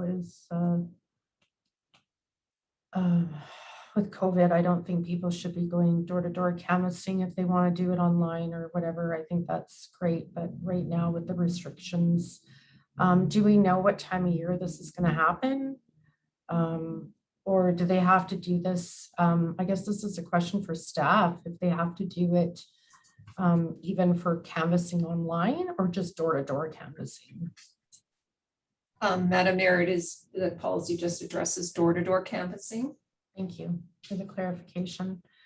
Okay, so who are in favor of approving this? Councillor Bahal, Martin, James, and Wallace, and who's opposed to door-to-door? I know I am, if you can see my hand. So opposed was Stortaboom, Albrecht, and Vandenbroek. Okay. Thank you. Okay, moving on. Challenge prevention. That passed then? Yes, sorry. Stortaboom, Albrecht, and yourself opposed? Opposed, yeah. Okay, so number 2, challenge provincial paramountcy, City of Penticton, receive for information. Would that be council's wishes? Yes, so we will receive that for information. Everybody agrees. Wonderful. Number 3, light up green for Lyme awareness, May 3rd, BC Lyme Nonprofit Society. So there is a letter here for information to bring awareness to this campaign. But the director of the society has been advised that staff are in the process of preparing a policy for lighting up, as the city doesn't currently have a policy to accommodate light up requests. So I guess just receive for information from this point. Councillor Wallace. Thank you through the mayor. I know that you brought forth a, in regards to lighting up our Spirit Square, and I just wanted to know where that is, because this would be a perfect opportunity if that policy was in place. So I guess maybe through the mayor to staff where we are with that. Madam Mayor, through the chair to Councillor Wallace. Yes, a draft policy has been prepared and it's going to be reviewed by the senior management team. And then once that has been approved by the senior management team, it will come forward to council for review. Thank you. Great. Okay, so we'll receive that for information then. Okay, number 4, motion of solidarity for Indian Farmers, Indo-Canadian Workers Association Canada. I would assume that this would be a receipt for information as well. Councillor Wallace, go ahead. Would it be appropriate or allowed to actually make a motion in support of solidarity for Indian farmers on behalf of Indian Canadian Workers Association Canada, in support of that we recognize the need for farming and support in what is going on in India? I guess Okay. their request was in our that we make a motion in So support. a motion of solidarity. Yeah, a motion of solidarity. Okay. And do you want it to go to someone? To the federal government. Okay. I'll second that if anybody wants to discuss it. Councillor Stortaboom.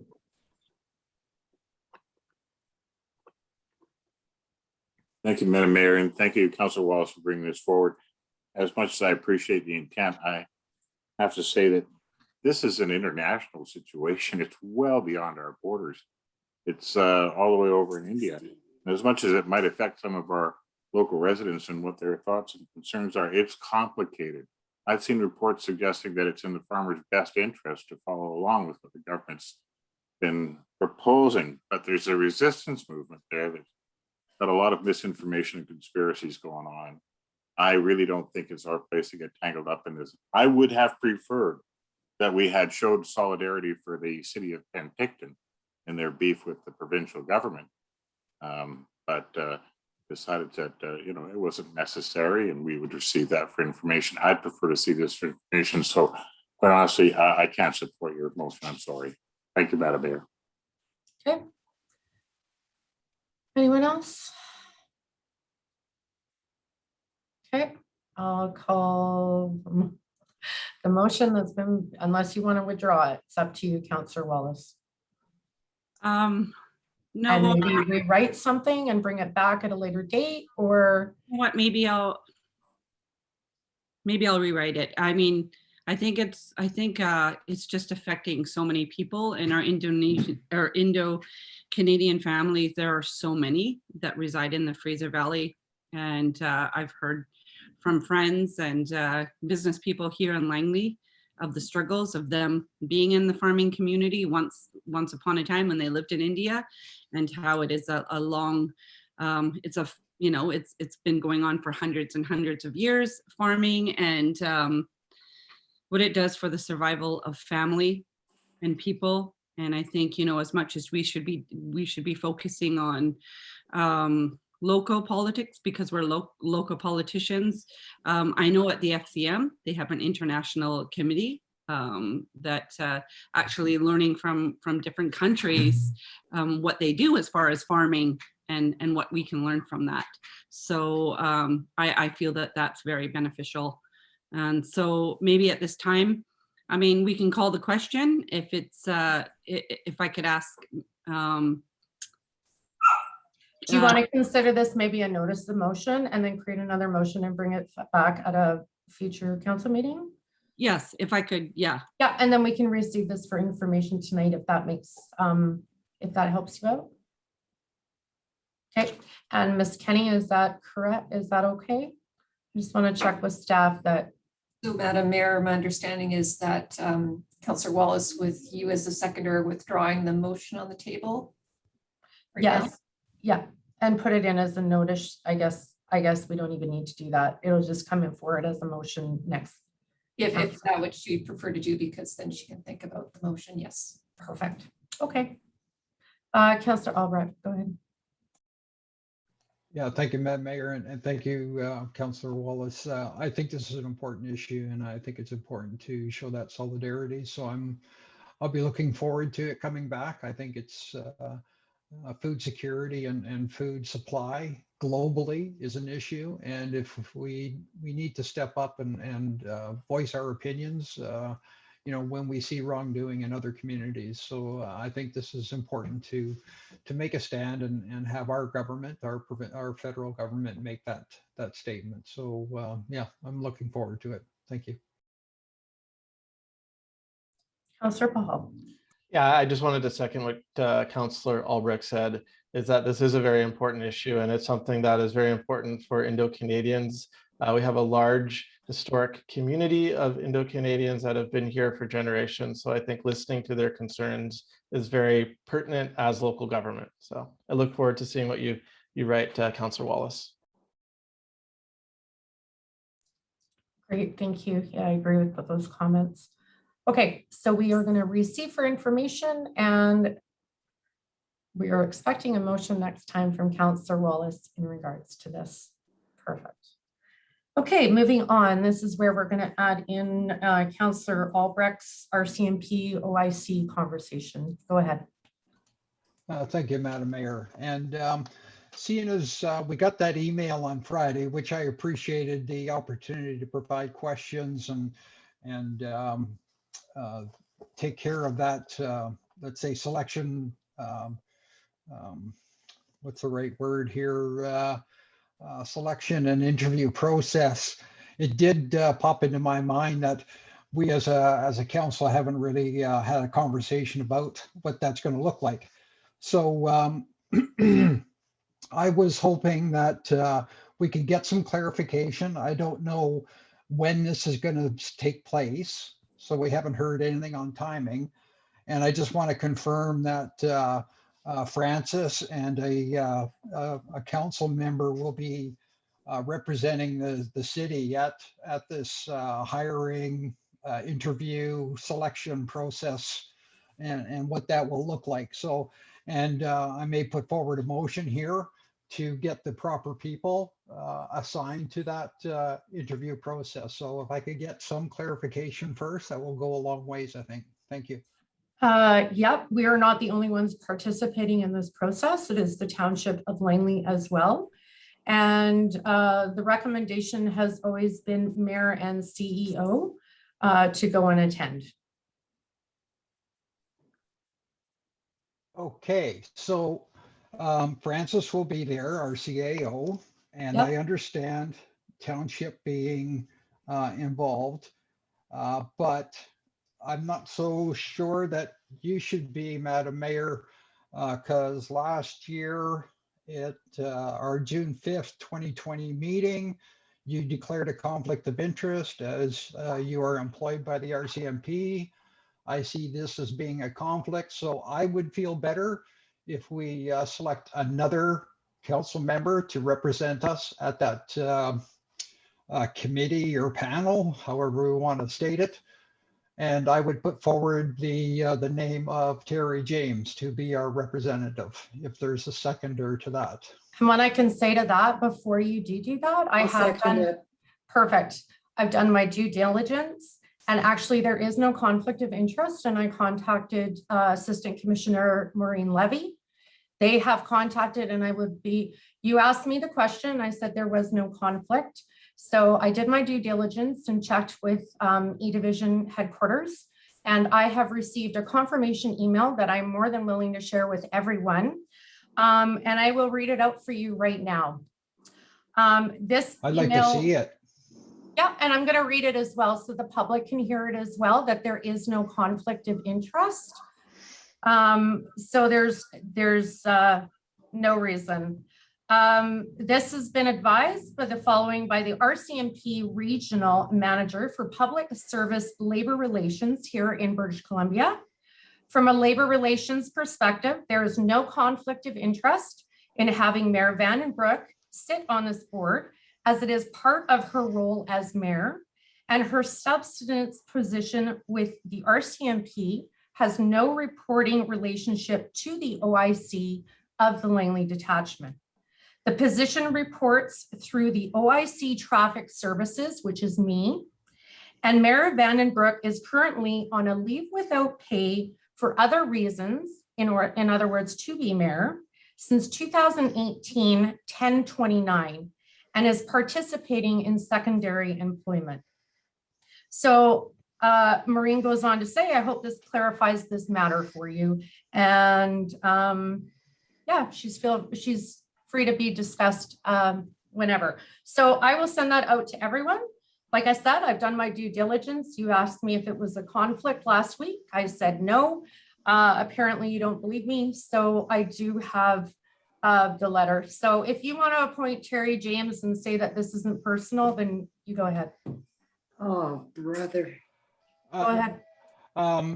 It's you know, like the conflict of interest legislation is in the community charter, and the RCMP have no say over the community charter.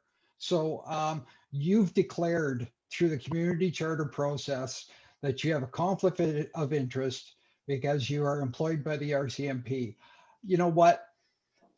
You know, you have at it. You know, like let the press have their fun and question your ability to look at this clearly and objectively and without any kind of, let's say, transparency. You know, because at this point in time, you know, it's just crazy. But I would feel better, and I don't know about the rest of council, but I would feel better if we had another member of council representing the city at that table. And I would still put out the name Terry James to be that. Of course you would. Councillor Wallace, go ahead. I am fine with Mayor Val representing because she's going to be with Francis Chung. So they're both there. So I'm sorry, guys. Can we just like move forward? And stop. No, it's just, there's just reasons for things. And then there's just like, you know what? I'm feeling so uncomfortable right now. I don't want to waste my time. I just want to move forward. Yeah, this is the whole whoever's going to be watching this, it's just time to move forward, please. I don't see this a problem right now. Let's just move forward. Councillor Stutterboom, go ahead. Oh, thank you very much, Madam Mayor. And I'm sorry that the meeting's running so long. This is the last item on the docket, and I won't belabor the issue, but I think Councillor Albrecht has a good point, and I would like the opportunity to vote on that. Is that available, Madam Mayor? We'd have to contact the RCMP to see if they'd be okay with that, because previously it's always been a mayor and a participant, and the participant that's always been chosen has been the CAO. So if they're asking, I will have to, I don't know if staff can clarify that.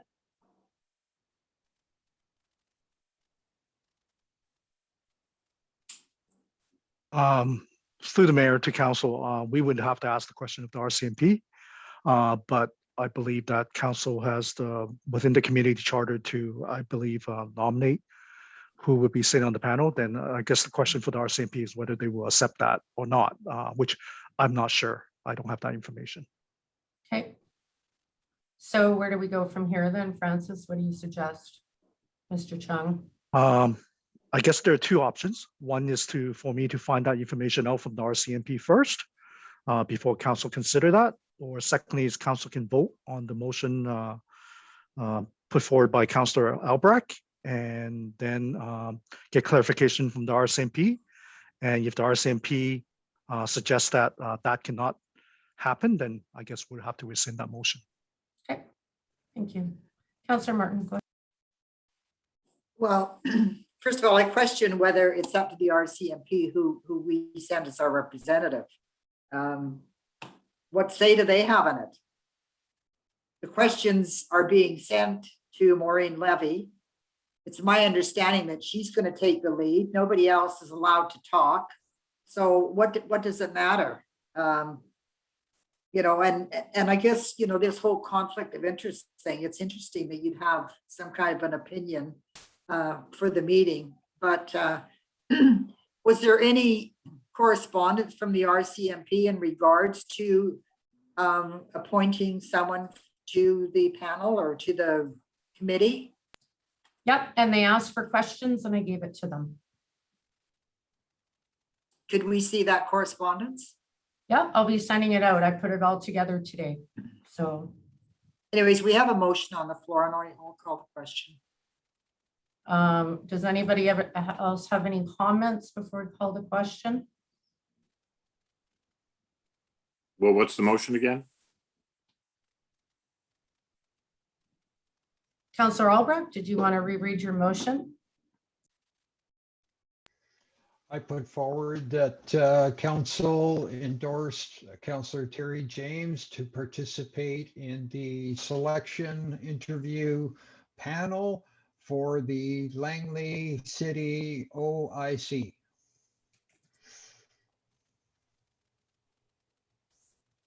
Is that a good start? Councillor Stutterboom? Is that? Yeah, I'm okay with that. It's just want some clarification. So the motion is that council would nominate Councillor James as a representative in the interview process with the officer in charge for the Langley detachment of the RCMP. I support that. Thank you. Okay. All right, I'll call the vote. All those in favor of getting Terry in there, Terry James, who's not. Okay, opposed? That would be me. Oh, and Councillor Wallace, sorry, pardon me. But okay, so motion to hold a closed meeting, that the council meeting immediately following this meeting would be closed to the public as the subject matter being considered relates to items which comply with the following closed meeting criteria specified in section 90 of the community charter. A part of a council meeting may be closed to the public if the subject matter being considered relates to or is one or more of the following. F, law enforcement, if the council considers that disclosure could reasonably be expected to harm the conduct of an investigation under or enforcement of an enactment. M, a matter that under another enactment is such that the public may be excluded from the meeting. I need a mover and a seconder, please.